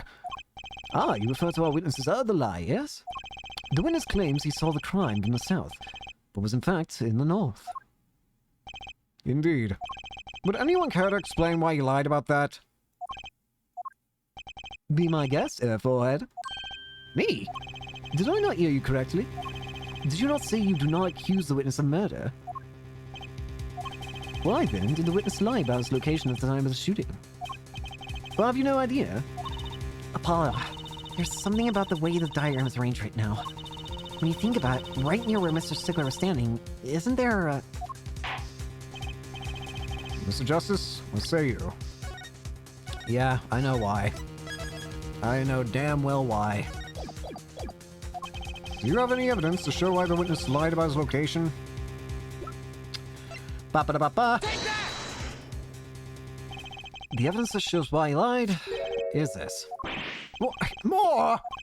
How many panties you carrying in your pockets there, Ford? These are the last, honest! These were found in a trash can at the park. Looking at the diagram, we can see that the trash can was right next to where the witness stood. Mr. Stickler, you didn't... Alas, I'm a failure as a scientist.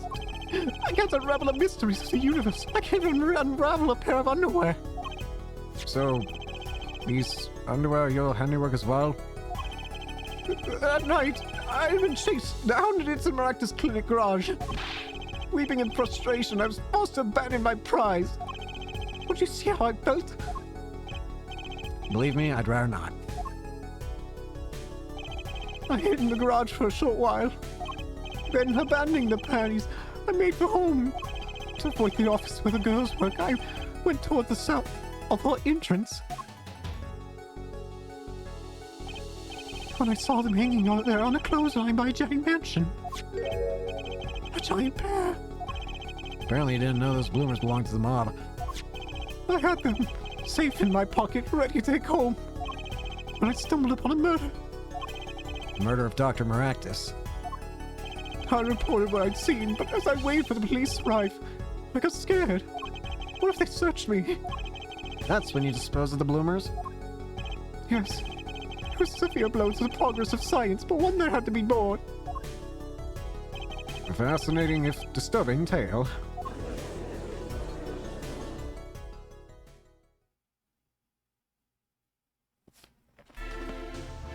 I believe this brings today's proceedings to a close. And I'm more than pleased to dismiss this witness for the remainder of the trial. One last thing, if I might. Yes, Prosecutor Gavin? Regardless of where we ended today, some vital points were made.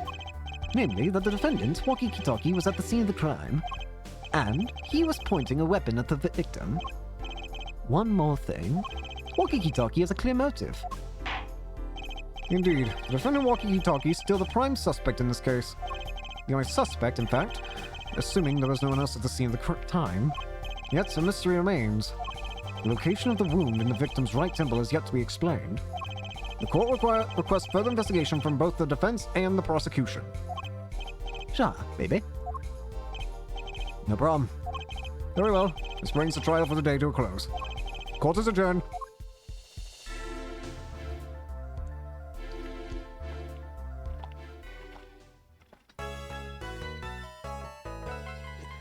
What the hell is going on? I don't understand. This is the strangest case I think I've ever played. I don't dislike it, but it is very concerning to me.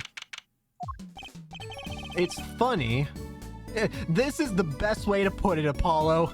What a train wreck that was. Literally train wreck personified. It just kept going and going, and it would not stop, and yet I couldn't tear my eyes away. I'm glad we made it out of that trial alive. Really? I had fun. And Walkie made it through the day, too. Everyone was too obsessed with underwear to bother with the real case. But it was a good publicity. Imagine the crowd at my show tonight. You should come, Polly. Yeah. The amazing Mr. Hat will be making an appearance. Hi, folks. I'll be here all week. That's about enough of him. Hello. Ah, Miss Yala. Thank you for today. The trial went well. Oh, right. No problem. Do you think Walkie will be okay? Well, he's not guilty. Yet. Please, you have to help him. We're supposed to get married next month. Oh, congratulations. Way to put the pressure on the guy. Please let me know if there's anything I can do to help.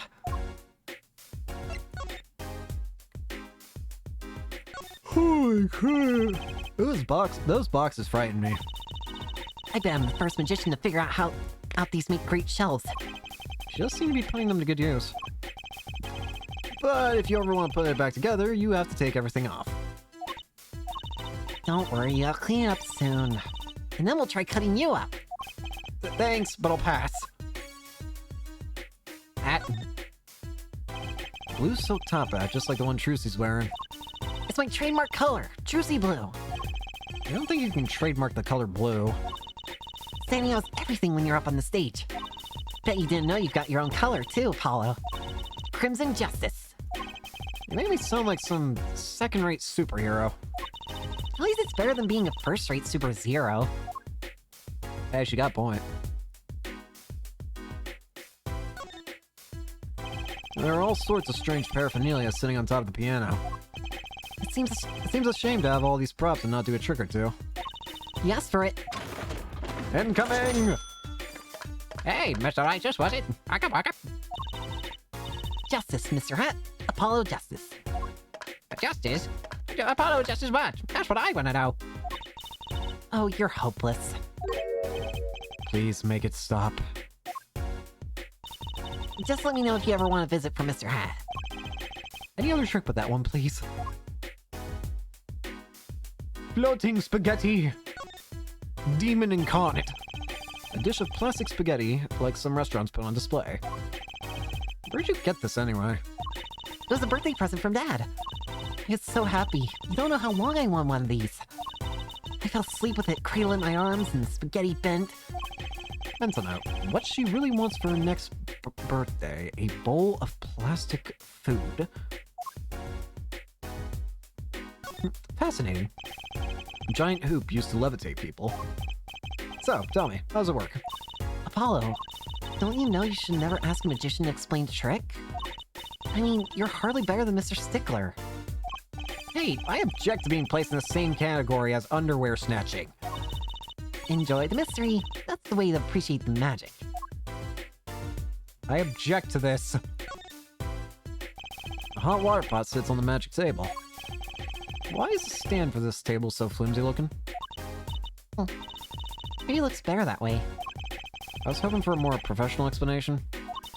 Well, maybe show that there's no tricks involved. Not bad. I still think it's just that it looks better that way.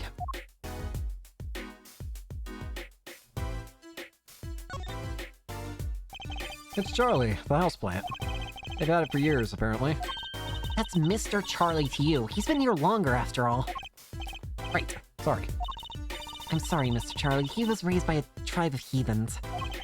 She's saying something to the plant as she waters it. Mr. Charlie forgives you this time. Is there anything else I might do to please his high leafiness?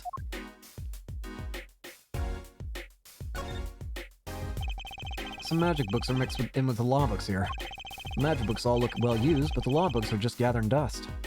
I feel kind of sorry for them. Maybe I'll read some next time I'm around. The Man. An old sepia-tone photograph of a man in a silk hat. His outfit looks a lot like Trucy's, come to think of it. Aren't those clothes the best? I had mine made to match. If you're going to be a magician, you gotta look the part. Trucy is big on appearances, I've found.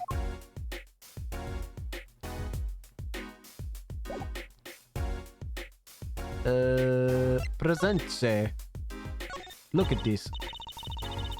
I feel so helpless. Please, help my walkie-talkie. What? Your what?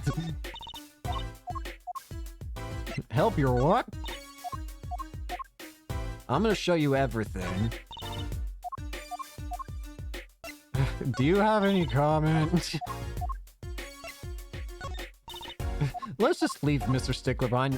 Interestingly, I still have 0% idea who the killer could actually be.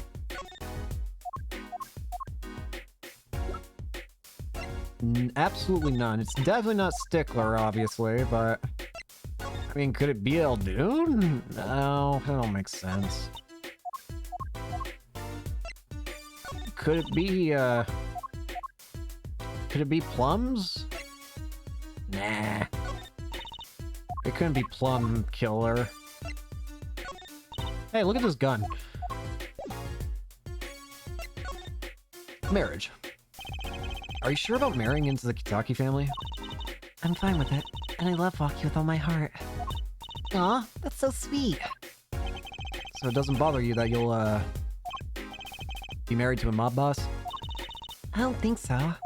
My parents are against it, of course. Wait, where did you and Waki first meet anyway? Good question, actually. Yala doesn't look like the type to have gangster connections. Oh, we met at my old job, actually. Ah, office romance. She's not very forthcoming with information about herself, is she? Takis. Did you know that the boss is trying to get out of the business? Really? Mr. Kitaki wants to quit being a gangster?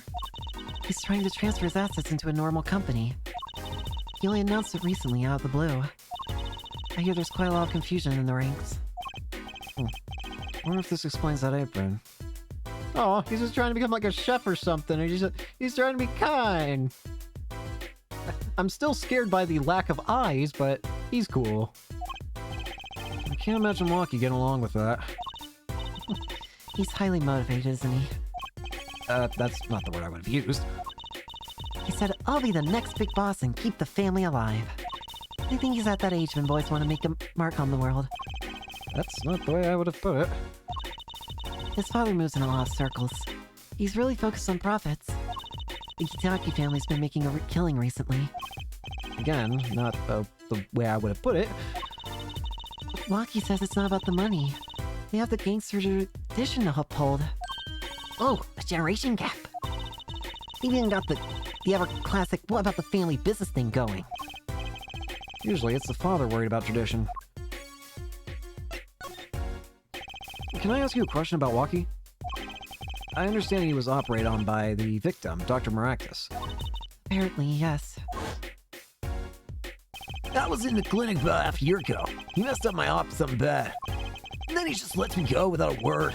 See you later, bye. So I go in and get another dog to patch me up again. Yes, it sounded horrible. Waki's always been fond of fighting, I'm afraid. I'm not sure it qualifies as fighting when pistols are involved. Mr. Gavin was saying his life might be in danger, wasn't he? No, that can't be right. I'm sure he was just trying to scare us. It's scary to think that a surgeon might make a mistake. It's even scarier when he tries to hide it. I'd like to know a little more about this operation. Maybe it's time to pay the Maractus Clinic a visit. I should be getting home now. Waki's in your hands, Mr. Justice. Right! Leave it to me! Oh, I think you're only making her more nervous. Sorry, I'm new at this, okay? It's alright. I believe in you. Well, I want to go see Phoenix. Phoenix is gone. It's messy. Juicy must clean after him at home. A swing, spiraling stack of DVD cases. Better stay away or it'll become a crashing, cascading cavalcade of DVD cases. I think these actually are different dialogue. A bottle of Mr. Wright's favorite brand of grape juice. Me? I haven't been able to touch stuff since that first case. Not a problem for Mr. Wright, apparently. I think they're like the same but different for some reason. Toy piano, one that might be played with by a child. A correction, a pink toy piano. I guess the man likes pink. Nothing wrong with that.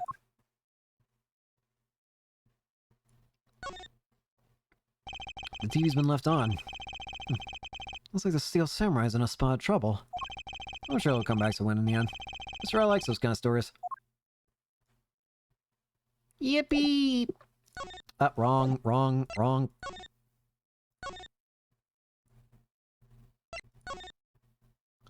Let's go to the detention center. I want to see what Waki's got to say. Looks like Waki's out for questioning. I really need to talk to him. Guess we'll come back later. Excuse me. Yes? Your suspect is all through with questioning, sir. The other... Ah! You mean the underwear snatcher? Leslie Stickler. So they arrested him too. Alright, let's have a little chat with it, Mr. Stickler.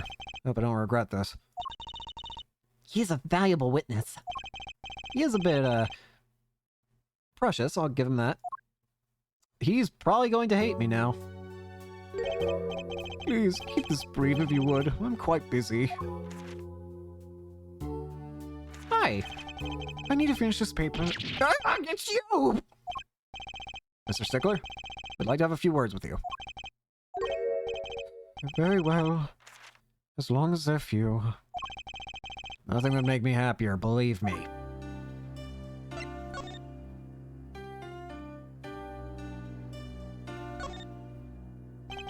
The security camera's looking at me. I wonder if they tape all this. Soulless being. He stands, watching. I have no idea if he's alive. This is a statue. Look at my badge! Fine, ignore my evidence, see if I care. Where are you a second thought? Let's not go there.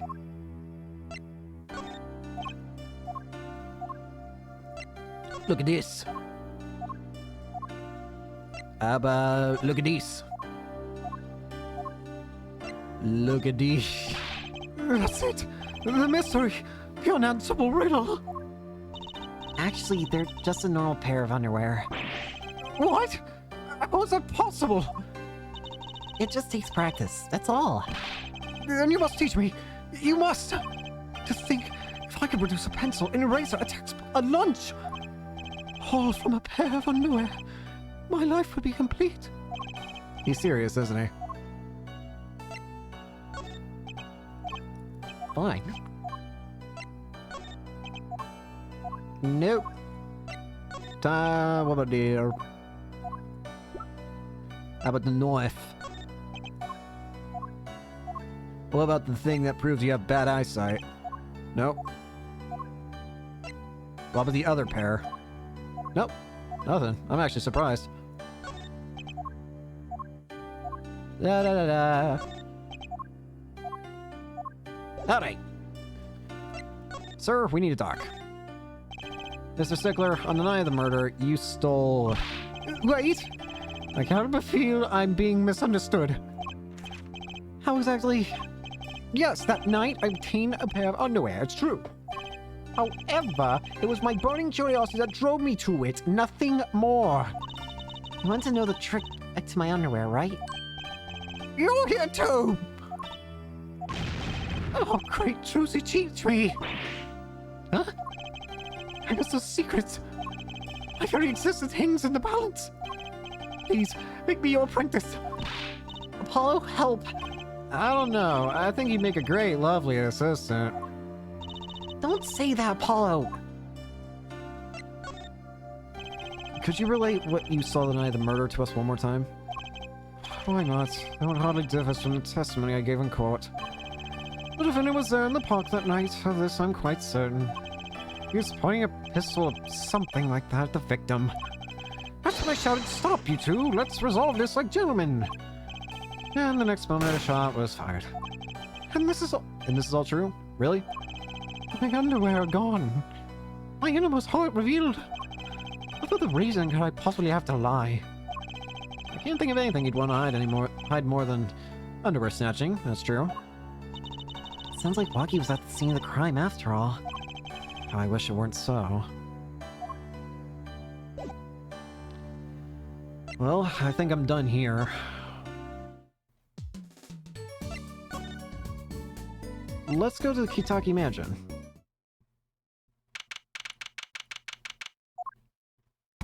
Hey! Yeah, she back. Hey, you two, over here. Us?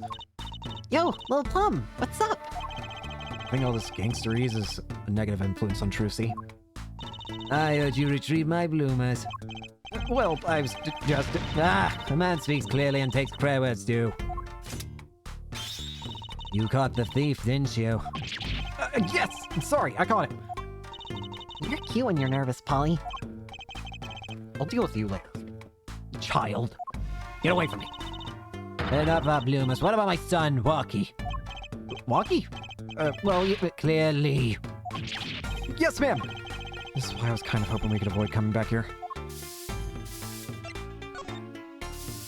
Look at this. Sorry, kid. I got no idea what you're talking about. Well, at least your dialogue's super quick. This is the mirror we found. From the hit and run, huh? It's funny how it all ties together like this. You chase after a hit and run and end up Walky's attorney. Of course, you'll find the real killer soon, won't you? I will. Sorry, kid. Sorry, kid. Look at his phone. Want some powder? Want a folder? You want a knife? Can you tell me if this knife belongs to Walkie? Oh, that's his knife, alright. Bought it for him for his birthday. Oh, that's a pretty hardcore present. I remember him falling asleep with it clutched in his arms. Oh, I know the feeling. How about you was just as happy as I was with my plastic spaghetti? Let's not go into detail. Here, you should probably have these back. About these. Hey, my bloomers. Thanks for that. I owe you one. I thought you might like them back, so. Huh? Oh, no. Why don't you keep them as a souvenir? Oh no, I couldn't, really. Thanks for the offer, but I could use those in my magic show. I'll pull shivs and pieces and godfires out of them. great! Now your props are going from bland to dangerous. Sorry, kid. Kid, why are you pointing a gun at me? So this pistol belongs to the Kentucky family, is that correct? It's one of the pieces we keep around. That is, we used to keep around. They're all gone now. Oh? Police came yesterday and took everything. Everything but my broom. Don't you think you should have given them that too? You kidding? You can't clean up very well without a broom. You could buy a new broom. Walkie. He's really everything you'd expect in a boss's son. I'm going to be a gangster dude. Life does have an appeal for that age. Particularly for boys. Look, don't look at me like that. He was shot in a turf war about half a year ago. Yeah, we heard the story from Walkie. But he didn't tell you the whole story. You know, even if he had the pistol then, he couldn't have shot anyone. What? He acts like he's hard, but he couldn't shoot someone to save his life. I should know. I'm his mom. Words do have a certain weight to them. Hopefully, when this is all taken care of, he and the boss can sort out their differences. Boss? You mean Walkie's father? They didn't seem to be on the bet. They didn't seem to be on the best terms, did they? It's true. One of our pistols is missing. So the murder weapon was from this mansion. Kinda figured, given the difficulty of obtaining a gun these days. None of the rank and file have access. Only the boss, myself, and Walkie could have taken it. I see. I'm sure the cops will continue tromping all over the mansion because of this case. Maybe this is a sign that it's time for a change. She doesn't seem too concerned, at least. Yeah, Walkie's fiancé. We're getting married next month, correct? I suppose. She's been staying over lately. You don't look too happy about that, little plum. How'd you guess? Even I could tell that. Could you tell us more? Could you tell us more about her? Walkie brought her home one day. Says he wants to tie the knot. I can see why. She's so pretty. Oh, she's pretty enough. But you know... Nah, it's probably just me being suspicious. Staying in this business too long.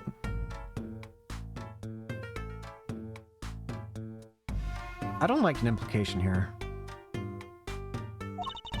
And you start to only see darkness in people. I really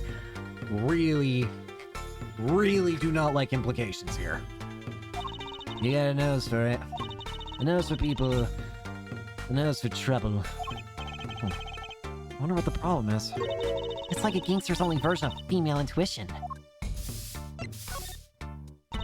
The boss may act tough, but that boy means the world to him. Walkie seems, well... It seems like he's against his father's position. Ah, it's to be expected. We're in a bit of a transition now. Trying to cut our ties to the shadier side of the street and do more on the up and up. Walkie isn't too enthusiastic about the change, it's true. But why the change? Is the gangster thing just not paying the bills?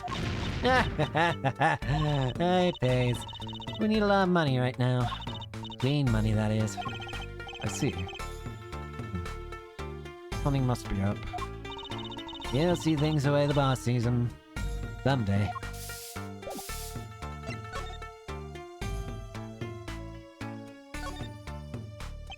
Impressive gate befitting the Kitaki mansion. Look at the nameplate. Kitaki. So cool, short and blunt like any good gangster. Well, let's change our name. How about... Oh, yeah. Means too short and blunt. What do you think? No comment. Same as before. Several colors of paint have been splashed across the gate. Most of it's pretty much dry too. This is gonna be one heck of a cleanup job. What are you looking at? Powerful dragon turns its baleful gaze in my direction. This is to say, abandon all hope you enter. Don't worry, Mr. Dragon Friend. Me and Hope haven't been in alive. Why are you still? I was like that old lady's at it again. Look, I told you yesterday park's off limits. I told you yesterday, this is how I go home. Okay, you want me to go around? How about giving me $5, like yesterday? Hunter strikes again. Damn, you smart. The park crime scene is off limits to the public. The police officer on guard by the gate is yawning. Ah, he knows who's staring and snapped his mouth shut. Too late, Mr. Officer. I saw you. This trash can. This is where we found the mirror. Now to think of it, wasn't there something else in here? Something near the bottom. Look at the paint on these. That means these must have ended up here in here after Mr. Wright's accident. Maybe they're connected? Let's pick them up. Now we can carry both them and whatever. Large trash can sits by the entrance to the park. What, you aren't going to go digging through it, are you? No. What? I'm serious! I have no intention of looking through this trash can! Oh, please, don't hold back on my account. I know whatever you think about me and trash cans. Wrong. Apparently, this park was a gift of the Kitaki family. A friendly people park, brought to you by organized crime. Very nice part of me is tempted to write "We kill" on the left side of the sign. Apollo be wildin'. Why is this game so wild compared to... I mean, it's kind of great, it's kind of hilarious, and I kind of like it, but at the same time... Damn, bro!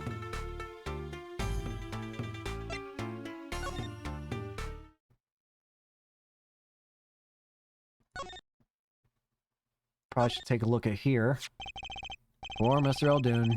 Stan's been standing here since this whole thing started. It almost looks like it looks at home here in the park now.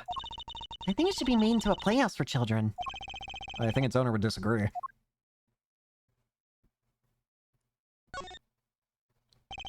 A mannequin put in place of the body. I think I've seen him by the police station. He's forced to look at the ground now, day in and day out. How sad. Tarp. Blue plastic tarps cover the ground around the stand. They're apparently put here to preserve the crime scene. Wheel of Calamity, turn, turn, turn. Tell us a lesson we should learn. Trash can sits next to the path here. And I guess now we know it was Mr. Stickler who hid little Plum's bloomers here, huh? That's right, Trucy. And what a web of lies grew from that one little act. I can still remember that moment. He brandished those bloomers on high and shouted, "Objection!" Here's what I want you to do, Trucy. Take that memory, gently lock it deep away in your heart, and never speak of it.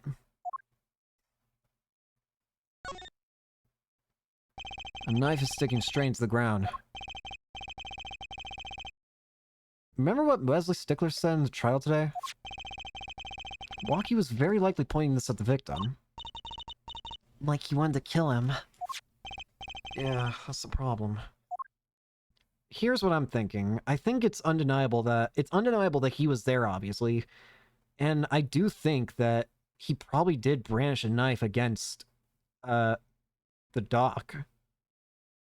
But something else happened. Someone else was there to... I just got a really bad feeling. I hope I'm wrong. I have to be wrong. But I just got a really ill feeling about who could be the killer. And again, I just hope I'm wrong. Alright, Eldoon, your turn. Eldoon, please. Hey, it's Mr. Eldoon! Oh, Mr. Eldoon! What's wrong? So, got my stand. That's why I'm here. Thank you. Ah, But now it's a crime scene. They won't let me have it back. That's also why I'm here. I got no other place to go. Ah, I see. I got noodles damn be a crime scene. That's what I don't get, Trucy doll. Even a deathy's after my neck, I tell you. Not even cooking on this noodle. Go off. He? even in death? You mean the victim, Dr. Maractus? I tell you, it's enough to drive a man to make his soup even saltier. Remind me never to eat his noodles when he's in a bad mood. Bruh, the saltiness will sap my soul from me. Guy Eldoon's dog doesn't look too lively. They say dogs and their owners resemble each other. Well, I guess there are exceptions. Really good puppy. Mr. Eldoon's house has been seen better days, and I'm betting I've eaten better noodles. Damn. Damn, Apollo. I gotta be like that. Blue tarp Mr. Eldoon used to cover his noodle stand. Robbed of its purpose, it blows in the wind, alone. User noodle. Alone, Eldoon's noodles bowl lies on the ground. The lone bowl tipped on its side. It's kinda surreal. You'd think he would have picked it up by now. Oopsie daisy. Actually, you know what? While we're here, we'll just look at this all. Looks like this is a banner for some campaign. 3 shots for the price of 1. Somehow I don't see people lining up for that. Wait, because it's a clinic, are you saying like medicine shots? Like needle? Ugh. The police car is parked in front of the Maractus clinic. It's empty. The police must be inside investigating. I'm really worried the turn this case could take. Front entrance to the Maractus clinic. The walls and posts are so highly polished I can see my face in them. Wait, my hair is a little flat. Yeah, perfect.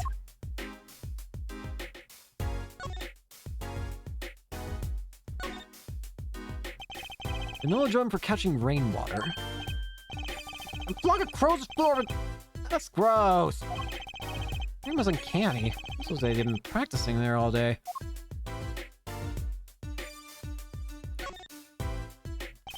There's a handwritten sign here.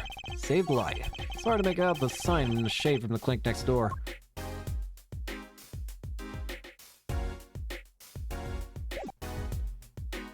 Wait. Oh, I missed that. It's supposed to be his business sign. It reads no! Maybe that's how the kids are spelling new these days. Another failed attempt at hipster marketing. Present.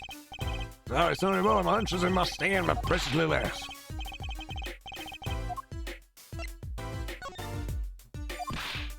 Give me my stand and not my map.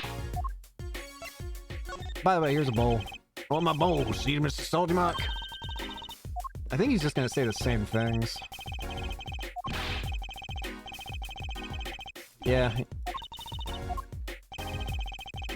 Can't buy a trade, don't love tools. We'll hold off on showing him evidence. I don't think he's gonna say anything new. The noodle stand. That stand. Generations served up the very best noodles us Eldoons could make. Tradition of noodles and salty broth. It's more than a stand. It's a history, I tell you. That's what you say, or it might become true. The great story, Mr. Eldoon. A single stand passed down from generation to generation. Of to be honest, I didn't plan on doing it.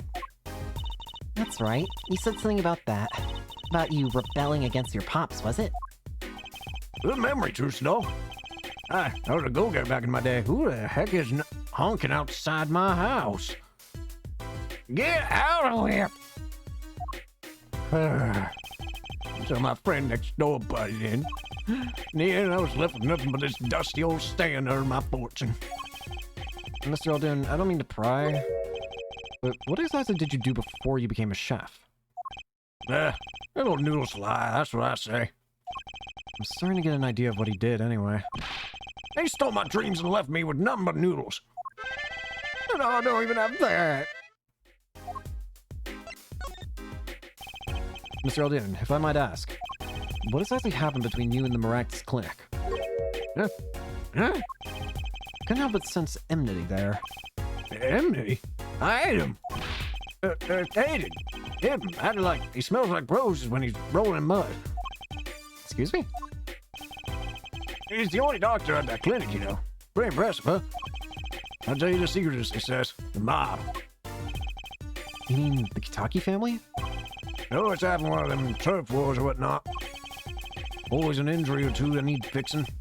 That's a solid chance for some business. So we started giving the Kitaki family a good deal. A deal? Every fifth operation for free. He stole the idea from my pops. 1 free bowl of noodles a week, he used to say. Can a doctor just decide to do that? What about the insurance companies? Oh, no doubt it's illegal. Well, it got him good with the family. Pretty soon he was getting all the business in town. Leaving me here in the dark. Up to my neck in soupy noodles. I think I figured out Mr. Alden's former occupation. Heard that. Can't hurt to ask. Apollo. Mr. Alden. Or should I say, Dr. Alden. Yep. Figured it out, did you? That's right, I was a doctor. A surgeon. Until a year before last. So, Mr. Maractus was your rival? You like those onions they put in the soup broth? Yeah, kinda. You take a spoon, you drink some broth. Those onions will find their way in there. People who like them, well, that's just fine. People who hate them. I hate onions. Hate them. Always sneaking in from the side, getting in the way of a good-tasting spoonful. Well, that's what he is. An onion. Onion boy, that's what I call him. So, you weren't exactly friends? Me and Pal Maractus. It was in preschool, we were getting in each other's face. No matter what I did, sure enough, he'd come following along. Then he'd do it better than me. Just pull right past without so much as a howdy. I see. That's right. I was a surgeon long before he was, you know. And then, that no good onion boy comes along. Well, Trissy, looks like we found ourselves a new suspect. Don't say that! I see him. I was forced to trade my scalpel for a ladle. Sorry, pal. Didn't mean to weigh you down with an old man's ramblings. No, it's fine. By way of apology, you ever get yourself in a spot of trouble, you drop by. Huh? You're investigating Maractus, aren't you? Yes? Well, you want to know about a doctor, you ask a doctor. That's all I'm saying. You just think of me if you need something, truce at all. Right. Thanks, Mr. Alden. Guess the time spent listening to him complain was entirely wasted. Wait! I wonder then. You might know something regarding this. Nope, never mind. Alright, can we go inside the clinic now? Yeah. Well, now we can go in the garage. I don't think we're supposed to be here.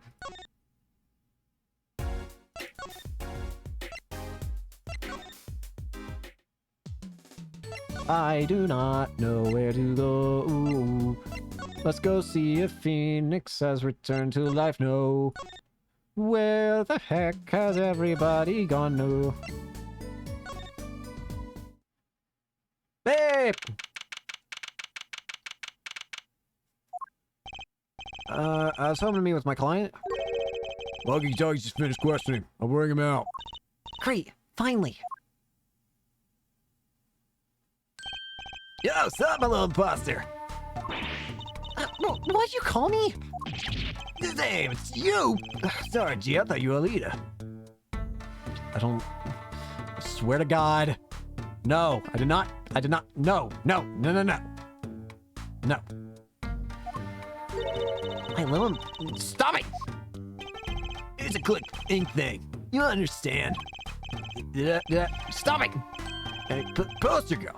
Alright? If you're gonna drop a part of that, why not drop poster and just call her girl? Because she's so much more than that, G. She's like an angel. A fallen angel. So, what can I do for you? You also chipper today, Walkie. Worried about your heart condition, maybe? That was the wax thing of all. Us G's lining up, taking eye exams and all that. Better die on the fair way, so I... A relief to hear. What's a relief? Oh? Did your father not tell you? That bullet you carry so close to your heart, if not attended to immediately, it could kill you. Man, I ain't trying to hear that. Men fights to protect what's valuable, you know what I'm saying? I miss my fallen angel. Hey, you go get a lead for me. You're my lawyer, aren't you? Lawyer, not gopher. Speaking of that, can I ask more on it? Yeah, whatever. Seems preoccupied. Okay, he's not gonna actually do anything if I don't go get Alita.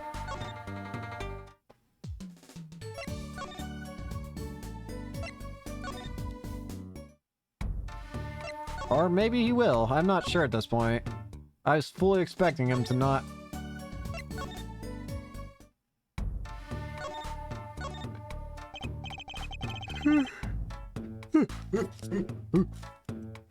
So, I hear you're to be married next month? Straight up, we pour the nuptial for you on the stoop. Alita, oh, Snapple Cakes, oh, she's so fine. I think he's smitten with her in his own weird way. I was wondering, how'd you two meet? I asked Tiala, but she was very vague. Huh? Oh man, she wouldn't tell you. I best hold my tongue, you feel me? What? Man, what's that's his past, she knows that. When I'm with Alita, I feel like there's things worth protecting out there, you feel me? My Alita, she's down there, I'm with all that. So both of them are mum about their past. Do you think you could tell us what happened with you and Pal Maractus? I swear to God, I just realized I just realized the freaking pun name of Pal Maractus. It's Malpractice. But I swear to God, this freaking series. There's something you should know. We can talk because I have what you might call a feud with the Rivali's family. So about 6 months back, I got into Rivali's dirt bag and a knife, right? And you were shot? Coolest thing I ever seen. One shot to the heart, but my homies weren't too late. It's a miracle I lived. Yeah, it's already considered one of the 7 wonders of the Kitaki family, you know? So you were taking the Maractus clinic then? You should have seen their face when they wheeled me in. You can't just let the boss son die, you know? Hey, I've been in that doctor's shoes. Mr. Kitaki's scary enough when he's not angry. But the bullet that hit you, it was never removed? And it's still threatening his life. That doctor, he did it on purpose. We've always paid him off, I'm sure of it. I need to hear more about the night of the murder. That much is clear. Life in the family's a G thing. It's about being a man. You know what I'm saying? Sorry, I'm not up on my G things. I'm not even sure what a G thing is. Oh man, he's gone soft. Says the old rival gang days are over. He just wants to make money. Is that a good thing? Man, there ain't no soul in making money. Better look fast and die young for shizzle. Wait till I run the yard, then everyone will know what time it is. That's right, OG time, all the time, represent. Apollo, why does he keep talking about old guys? I don't think that's what OG means, Trucy.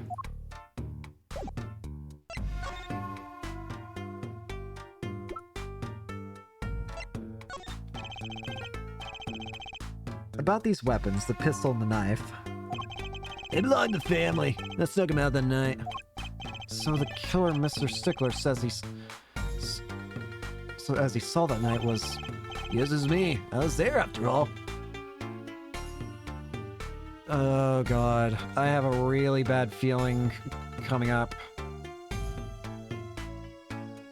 Why would he be so adamant to take blame, you know? Don't you think that's a bit weird?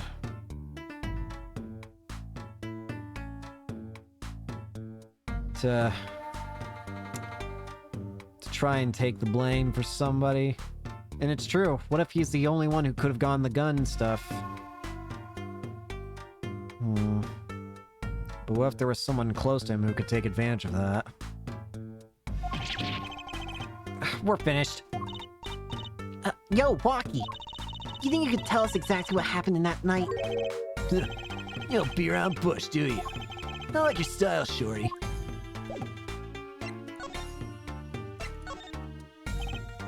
Actually, there's a question I've been wanting to ask you for a while now. That is, did you do it? Did you shoot him? Oh, no. Huh?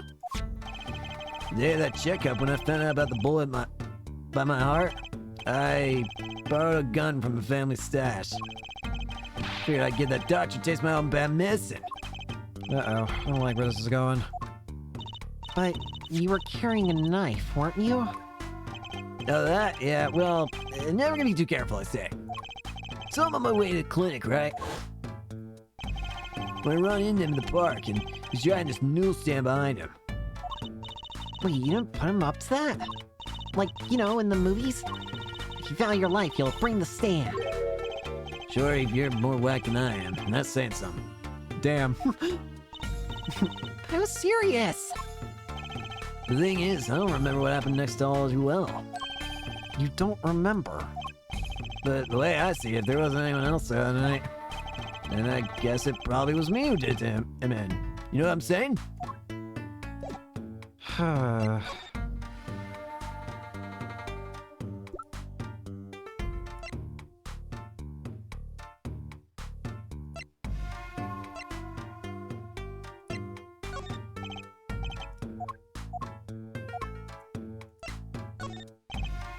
Anything?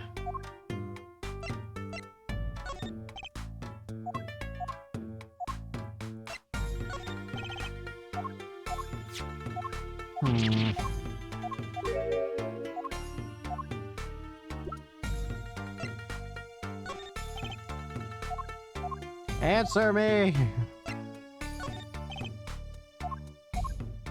You know, it just occurs to me, we don't even know who took the car. Where the heck does Phoenix fit into all this?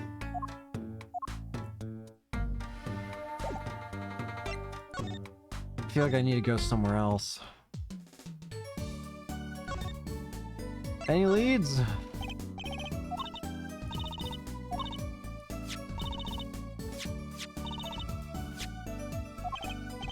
Evidence keeps flying out of nowhere.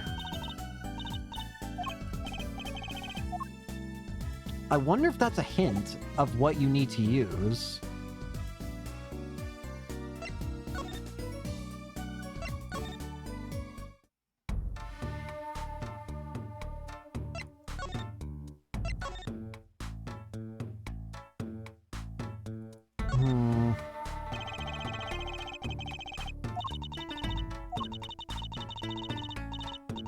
Jam or honey.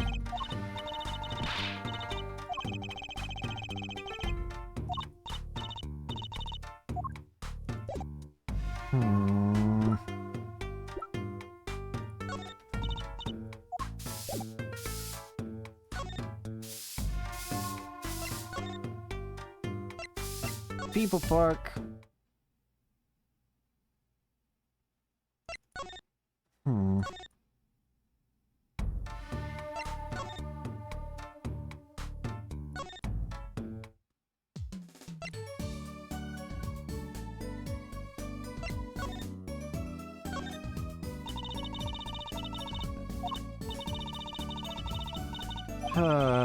There's something I'm missing here.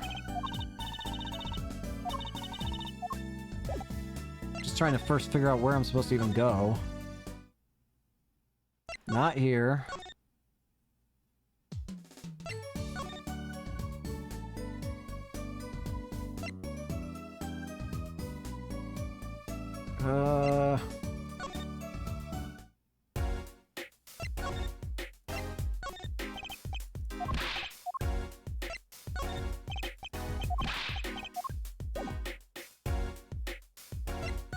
Let's see.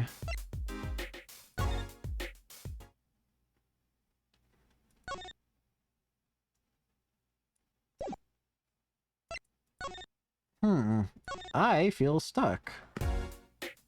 I'm probably being very blind to something right now. In fact, I probably need to stay with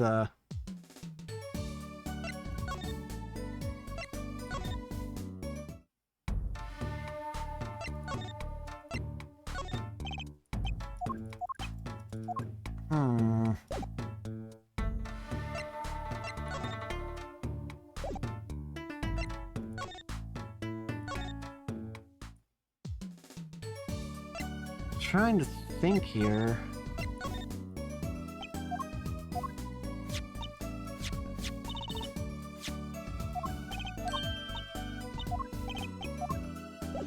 I wonder if that's supposed to be a hint of what to do. Like, is it saying that, oh, hey, there's something you gotta do with the powder and the phone?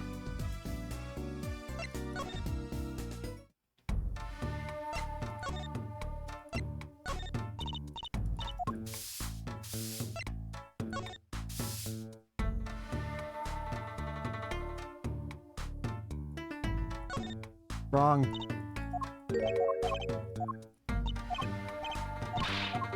Some respect. Look at this phone.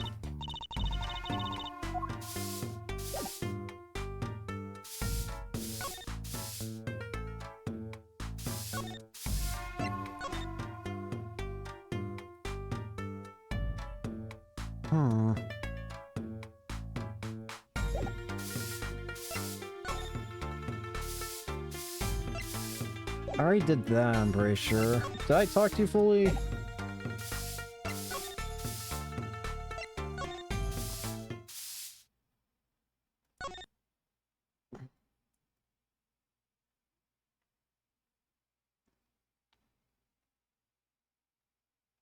Wait, the slippers. I just realized. I don't think I've shown anybody the slippers yet, have I?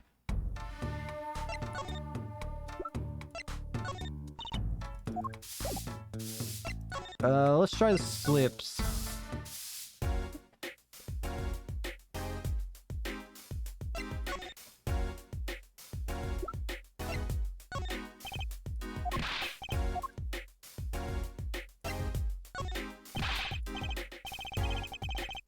Ready to bring my stam home.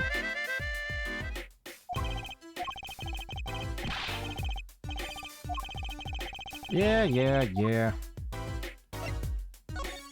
I hear you, Noodle Boy. My noodle feels fried.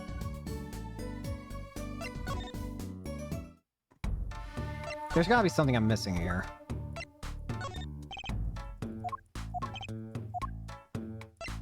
Something obvious.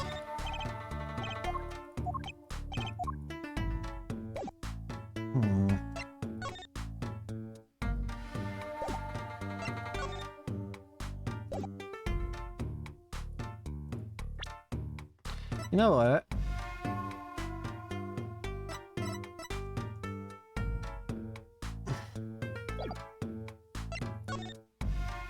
I don't know. I'm trying to figure this out. My goodness. My brain is actually fried right now. Because I'm having a hell of a time trying to figure this one out.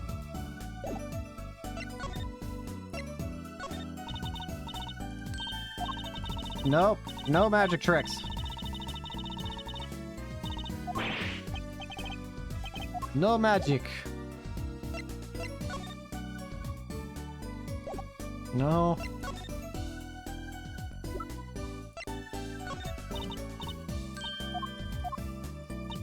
Unless, wait.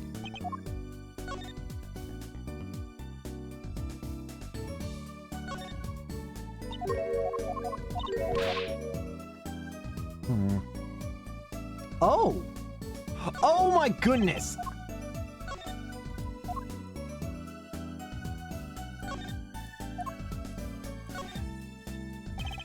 I wonder, could this be a print? Why would it be Oh, you mean a toe print. Good call, Paulo. Maybe we can analyze it. This could be a vital piece of evidence.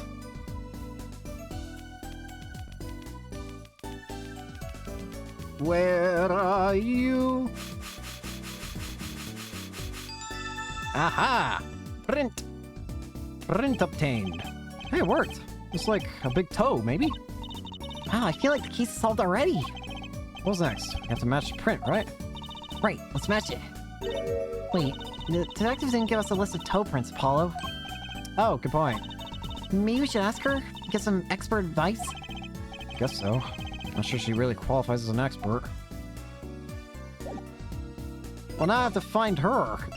Is she gonna be back at the, Will she be here at the People Park now?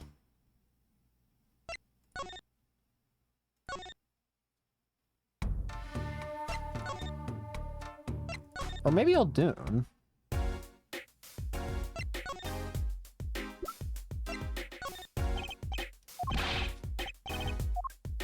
Hmm.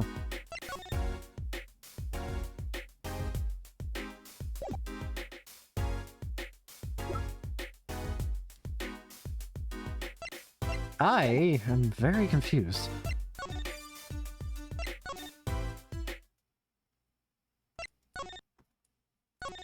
Sky!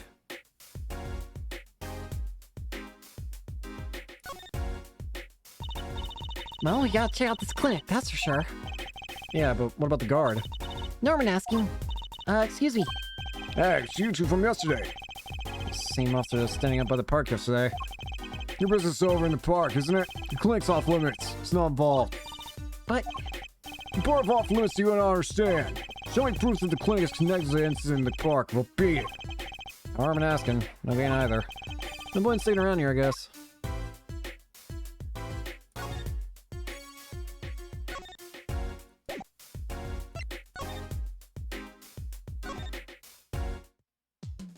Now will something have changed?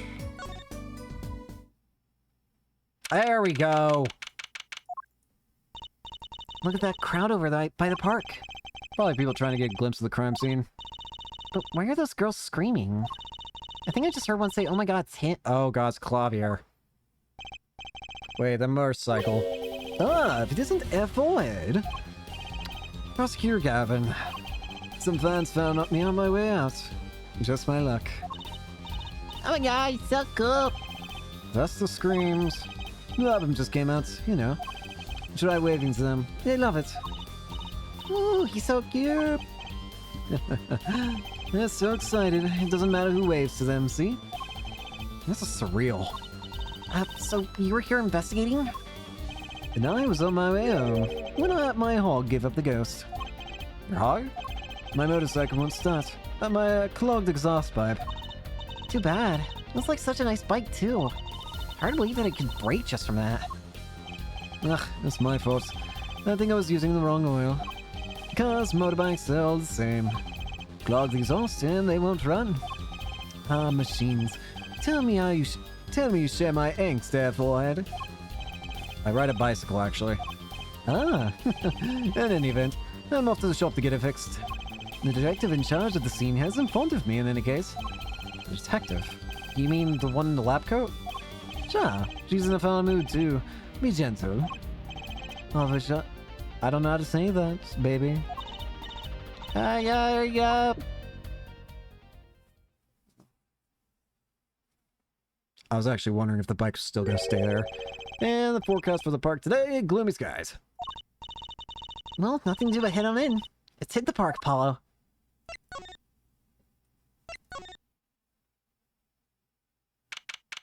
Here we go. Huh? Does something about this scene look different to you? It does. The blue tarps are gone. Maybe that's it. Yeah, I think you're right. Look over there. The white frock detective from yesterday. She seems to be apologizing reverently to the trash can. She's under a lot of stress. The investigation's probably not going so well. Hey, you there. If you're gonna talk about someone behind their back, do it more quietly, please. Oh, Detective Sky, hello. You seem as gloomy as ever. This is miserable. Miserable! I just got a new kit and I can't get the stuff to work. And everyone's all smiles for that glamorous fop. Glamorous? Does she mean Prosecutor Gavin? More to the point, she doesn't mean glamorous. When he walks in his shiny chains, catch the sun and glimmer in my eyes. It's distracting. Speaking of distracting, I guess I just have to accept the fact that I lack talent. sounds like she's trying out some sort of new forensics technique. Hey, whilst you're in your gloom and doom mood, can you check these out? Ah, the slippers. That's quite a clear print there. The toe print. Too bad we don't know whose toe it is.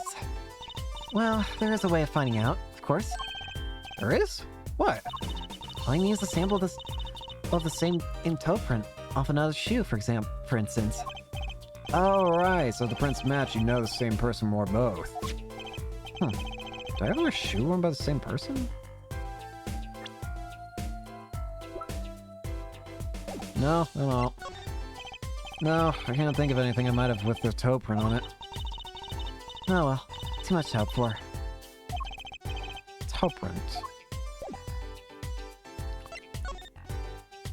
So...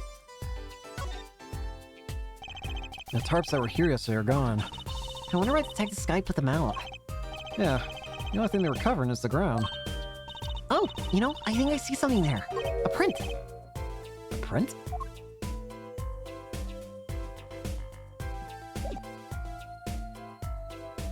Sky.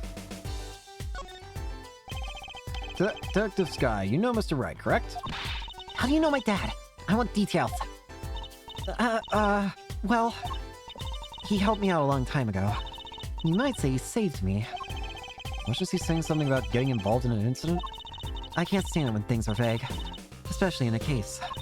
I went to study to become a forensic scientist in Europe. But you're a detective now? Well, I failed the test. But, you know, rank and title don't matter. What matters is what's inside your heart. I've always thought that too. My heart's full of science. That's why I bought this kit through the mail order. And I'm going to test it here before the forensics team arrives. Are you sure that's okay? I won't lie, I'm not fond of the man. Those glamorous types always rub me the wrong way. Glamorous, right. A prosecutor should be cool of wit and furrowed of brow. Less glamorous and more simorous, you know? No, actually, I don't. Well, and what happened 7 years ago?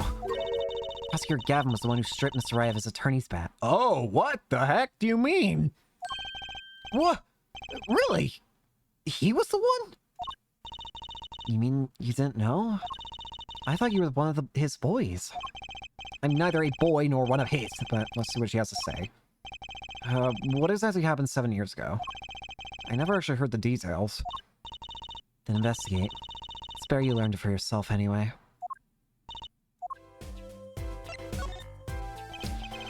Do you mind me asking what exactly it is you've been doing? Squatting down on the ground like that? Oh, you want to know? What do you? Well, I splurged on a new toy. You splurged. You mean it wasn't police issue? What is it? I see a roller and glue? This is a footprint analysis kit. Footprint? It was raining on the night of the murder, which means that footprints were left. Oh, does that have anything to do with those blue tarps? Right. The ground was muddy, so I had to protect it as it was at night. Ever wanted to know exactly where someone was standing?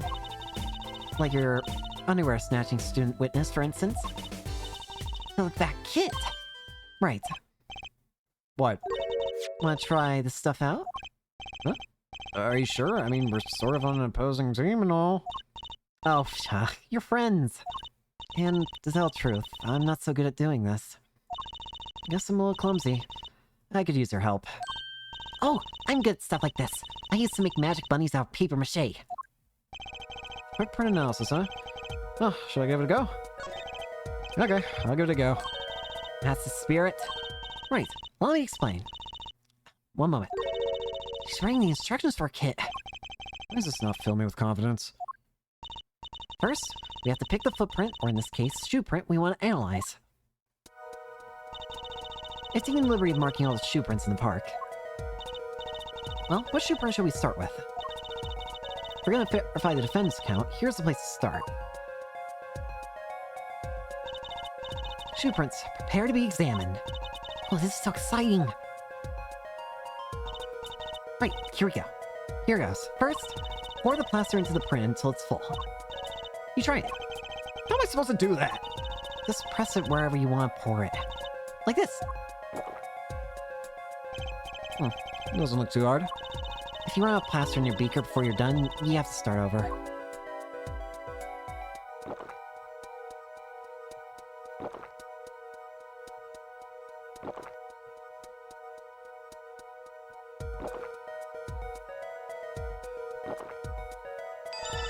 Not bad.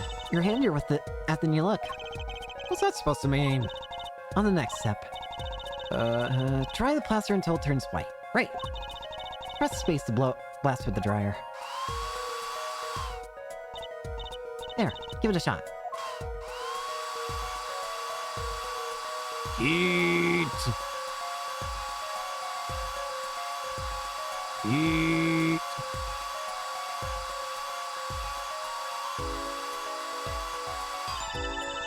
Looks like it's hard nicely. Let's take a look. Yes, that's a good one. Next, the ink. Ready for the next step? Use the roller to ink just the shoe print part. Hold onto that roller tight with space and roll it up and down. Keep going until you get enough ink on there for a good print.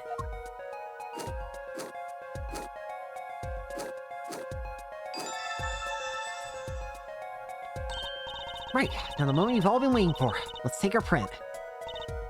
Ready? Here it goes.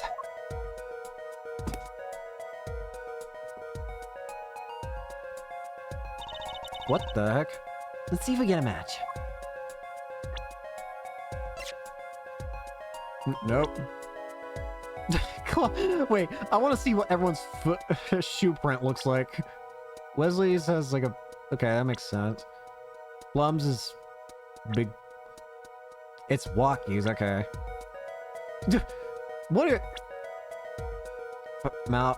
Palmaractus? Noodle footprint! Okay, it was most definitely Walkie-Talkies.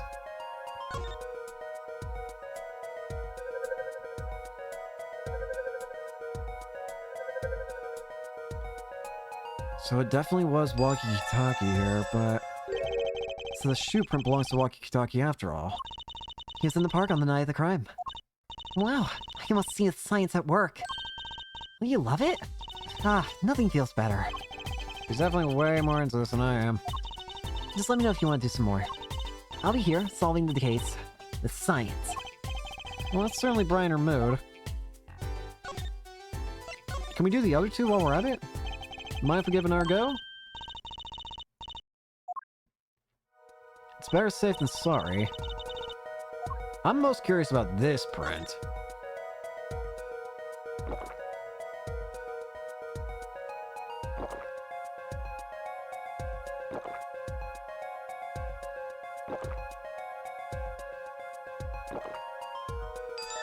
That is not fully covered, game.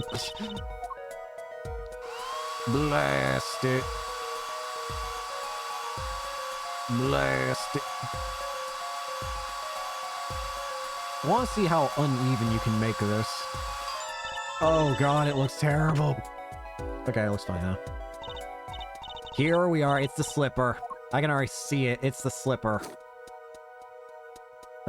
Game. Give me a slipper. Now, who wore the slipper?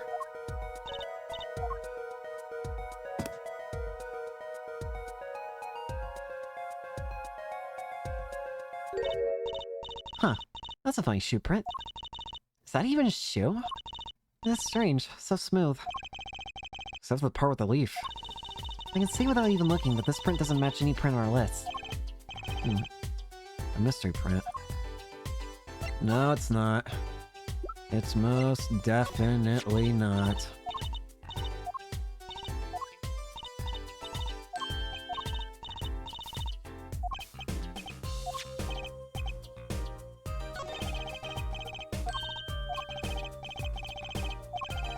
F Sky, can you compare the sample with this other print? Oh, it didn't actually give me the art print. The badge print. It's a toe print sample, didn't I? Where's that just a toe print on this evidence? Stormy skies!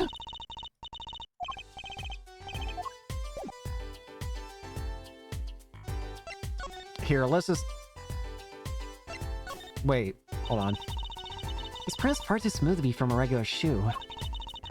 It's a shoe print of some kind, though, that's certain. Still, you have to wonder what it's doing here. It's right next to Eldune's noodle stand. Let's make one wonder. Hey, you. Yeah? Why are you so quiet all of a sudden? You wouldn't happen to have something in mind? Something that might have left this mystery shoe print? This mystery shoe print does remind me of something. Pretty sure I've seen someone that would leave a print like that. You know, I think I have our culprit right here. Take that! Ba-da-da-ba! Well, I think it's these slippers, actually. Slippers? What slippers be doing out here? Look at the bottom, see? It's covered with paint. Except for... See? Right here. Hey, that spot is shaped like a leaf. What if a leaf was stuck on the bottom and came off when the slipper stepped in paint? Makes sense, doesn't it? Wait, something's written on them. Maractus Clinic. Exactly, the victim's clinic. Wait, that means... that someone from the clinic was involved. Why is she just standing there eating? Detective Sky, I have a favor to ask. What? Can you get us access into the Maractus Clinic? The police won't let us in. They say the murderer and the clinic are not connected. And it's off limits until we prove they are. I should be able to do something for you, yes. Huh? Really? Well, you did my work for me here with the shoe prints. Seems like I should return the favor. Thank you, Detective Sky. Here, show us the police officer on duty. Thank you.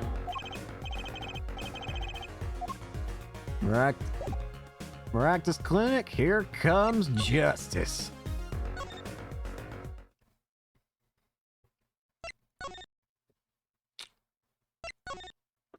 Alrighty.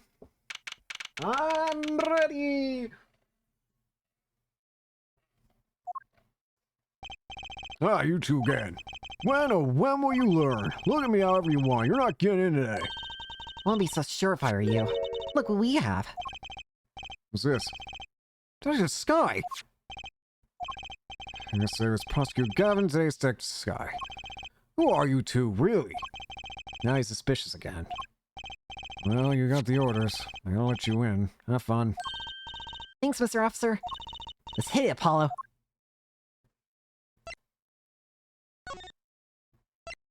Into the clinic.